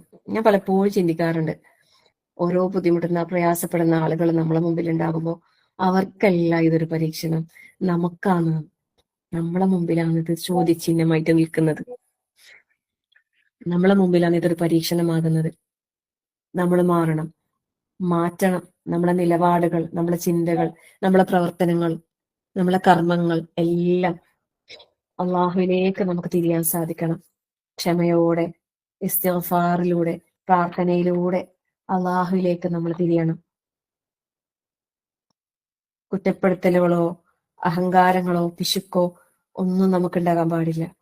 നല്ല ശുക്റുള്ളവരായിക്കൊണ്ട്, വിനയാന്വിതരായിക്കൊണ്ട് അള്ളാഹുവിലേക്ക് മടങ്ങാൻ, ഓരോ നമ്മുടെ ചുറ്റിലും നടക്കുന്ന ഓരോ കാര്യങ്ങളും നമുക്കൊരു പാഠമായിക്കൊണ്ട് ഉൾക്കൊണ്ടുകൊണ്ട് നമ്മുടെ ജീവിതത്തിൽ പകർത്താൻ റഹ്മാനായ റബ്ബ് തൗഫീഖ് നൽകട്ടെ. ആമീൻ. അള്ളാഹു സുബ്ഹാനഹു വ തആലയെ കുറിച്ച് നല്ല ചിന്തകൾ കൈവരിക്കുക. നമ്മൾ എപ്രകാരമാണോ നമ്മളെ റബ്ബിനെ കുറിച്ച് ചിന്തിക്കുന്നത് അപ്രകാരമായിരിക്കും അള്ളാഹു നമ്മളുടെ അടുത്തേക്ക് ഉണ്ടാവാന്ന് പറയുന്നത്. അതുകൊണ്ട് നമ്മൾ ആരെയും കുറ്റപ്പെടുത്താനോ പ്രയാസപ്പെടുത്താനോ നിൽക്കാതെ, ഇത് നമുക്ക് മുമ്പിലുള്ള അള്ളാഹുവിന്റെ ഒരു പരീക്ഷയായി കണ്ട് ആ പരീക്ഷയിലെ ഉന്നത വിജയം നേടണമെന്നുള്ള ആഗ്രഹത്തോടെ അതിനുവേണ്ടി എന്തെല്ലാം കാര്യങ്ങൾ ചെയ്യാൻ കഴിയും എന്ന് ചിന്തിച്ച് നല്ല ചിന്തയോടുകൂടി പ്രവർത്തനങ്ങളെ നന്നാക്കാൻ വേണ്ടി പരിശ്രമിക്കുക. അള്ളാഹു സുബ്ഹാനഹു വ തആല അനുഗ്രഹിക്കുമാറാകട്ടെ. ആമീൻ. അൽഹംദുലില്ലാഹ്. റഹ്മാനായ റബ്ബേ, എന്നെ കൊണ്ട് പറ്റുന്ന രീതിയിൽ ഞാൻ കാര്യങ്ങൾ പറഞ്ഞ് അവതരിപ്പിച്ചിട്ടുണ്ട്. അള്ളാഹുവെ, ഈ പറഞ്ഞ കാര്യങ്ങൾ എനിക്കും കേട്ടവർക്കും അള്ളാഹുവെ അത് മനസ്സിലാക്കാനും ഉൾക്കൊള്ളാനും സ്വന്തം ജീവിതത്തിലേക്ക് ഈ ചിന്തകളെയൊക്കെ കൊണ്ടുവരാനും അള്ളാഹുവെ നീ ഞങ്ങൾക്ക് തൗഫീഖ് നൽകണേ റഹ്മാനെ. ഓരോ കാര്യങ്ങളും മുമ്പിൽ വരുമ്പോൾ അതിനെ ശരിയായ രൂപത്തിൽ അതിനെ ഏറ്റെടുക്കാൻ, മനസ്സിലാക്കി പ്രവർത്തിക്കാൻ അതിനുള്ള ഹിക്മത്ത് റഹ്മാനായ റബ്ബേ ഞങ്ങൾക്ക് എല്ലാവർക്കും നൽകി അനുഗ്രഹിക്കണേ നാഥ. ഞങ്ങളുടെ നാവുകളെയും ഞങ്ങളുടെ കണ്ണുകളെയും ഞങ്ങളുടെ കാതുകളെയും ഞങ്ങളുടെ ഹൃദയങ്ങളെയും അള്ളാഹുവെ നിന്നിലേക്ക് തിരിക്കാൻ, നിന്റെ തൃപ്തിയിലായിക്കൊണ്ട് ഞങ്ങൾക്ക് ജീവിക്കാൻ ഞങ്ങളെ നീ സഹായിക്കണേ റഹ്മാനെ. നിന്റെ കാരുണ്യത്തിൽ ഒരുപാട് പ്രതീക്ഷയുള്ളവരാണ് അള്ളാഹുവെ ഞങ്ങൾ ഓരോരുത്തരും. ഞങ്ങൾ ഹൈർ പ്രതീക്ഷിക്കുന്നു, എല്ലാത്തിലും ഞങ്ങൾ ഹൈർ പ്രതീക്ഷിക്കുന്നു അല്ലാഹുവേ. ഇന്നമഅൽ ഉസ്രി യുസ്റാ, നിശ്ചയമായും പ്രയാസത്തോടൊപ്പം എളുപ്പമുണ്ട് അല്ലേ? അവിടെയും പറയുന്നില്ല അൽ ഉസ്ർ, ഒരു പ്രയാസം, ഒരു പ്രത്യേകമായ പ്രയാസം, പക്ഷെ എളുപ്പം എന്ന് പറയുമ്പോൾ ഒരുപാടുണ്ട് എന്ന് പറയുന്നത്. സുബ്ഹാനല്ലാഹ്, ലാ ഹൗല വലാ ഖുവത ഇല്ലാ ബില്ലാ. അള്ളാഹുവെ ഞങ്ങൾ ആ എളുപ്പത്തിലേക്ക് ഞങ്ങൾ പ്രതീക്ഷിക്കുന്നു അള്ളാഹുവെ. സദാസമയവും നിന്നെ ദിക്ർ ചെയ്തുകൊണ്ട്, നിനക്ക് ശുക്ർ ചെയ്തുകൊണ്ട്, നിനക്ക് നല്ല ഇബാദത്തുകൾ ചെയ്തുകൊണ്ട് ആഫിയത്തോടെ ദുനിയാവിൽ ജീവിക്കാനുള്ള നല്ല ആരോഗ്യം നൽകി, നല്ല ഉന്മേഷം നൽകി, ഉത്സാഹം നൽകി ഞങ്ങളെ നീ അനുഗ്രഹിക്കണേ റഹ്മാനെ. അലസതയിൽ നിന്ന്, മടിയിൽ നിന്ന്, പിശുക്കിൽ നിന്ന്, വീരുത്തത്തിൽ നിന്ന് എല്ലാം ഞങ്ങളെ നീ കാത്ത് സംരക്ഷിക്കണേ റഹ്മാനെ. പൈശാചികമായ എല്ലാ ചിന്തകളിൽ നിന്നും പ്രവർത്തനങ്ങളിൽ നിന്നും അതാ ഞങ്ങളെയും ഞങ്ങളുടെ മക്കളെയും കുടുംബങ്ങളെയും നീ കാത്ത് സംരക്ഷിക്കണേ റഹ്മാനെ. ഞങ്ങളിൽ നിന്നും അറിഞ്ഞോ അറിയാതെയോ വന്നുപോയ തെറ്റുകുറ്റങ്ങൾ അല്ലാഹുവേ നിന്റെ മഹത്തായ ഫضل കൊണ്ട് ഞങ്ങൾക്ക് എല്ലാവർക്കും നീ വിട്ടുപുറത്ത് മാപ്പാക്കി തരണേ റഹ്മാനെ. ഞങ്ങളുടെ മക്കളെയെല്ലാം നീ സ്വാലിഹീങ്ങളിൽ ഉൾപ്പെടുത്തണേ റഹ്മാനെ. ഈ ദുനിയാവിന് വേണ്ടി, നാടിന് വേണ്ടി, കുടുംബത്തിന് വേണ്ടി, സമൂഹത്തിന് വേണ്ടി, മുസ്ലിം ഉമ്മത്തിന് വേണ്ടി ഒരുപാട് കാര്യങ്ങൾ ചെയ്യാൻ ഞങ്ങൾക്കും ഞങ്ങളുടെ തലമുറകൾക്കും നീ തൗഫീഖ് നൽകണേ റഹ്മാനെ. ഇസ്ലാമിന്റെയും മുസ്ലിമീങ്ങളുടെയും ഇസ്സത്തിനെ വർദ്ധിപ്പിക്കണേ റഹ്മാനെ. ഓരോ പരീക്ഷണങ്ങളിൽ നിന്നും പാഠം ഉൾക്കൊണ്ടുകൊണ്ട് ജീവിതം ഏറ്റവും മികച്ചതാക്കാൻ നാളെ നിന്നെ കണ്ടുമുട്ടുന്ന അവസരത്തിൽ അല്ലാഹുവേ പാപസുരക്ഷിതരായ നിലയിൽ, ഒരു പാപവും ഇല്ലാത്ത നിലയിൽ നിന്നെ കണ്ടുമുട്ടാൻ ഞങ്ങൾക്ക് നീ തൗഫീഖ് നൽകണേ റഹ്മാനെ. ഞങ്ങളിൽ നിന്നും നേരത്തെ ഇവിടെ പറഞ്ഞു പോയ ഞങ്ങളുടെ പ്രിയപ്പെട്ടവർക്ക് നാഥ മഗ്ഫിറത്തും മർഹമത്തും നൽകി അനുഗ്രഹിക്കണേ റഹ്മാനെ.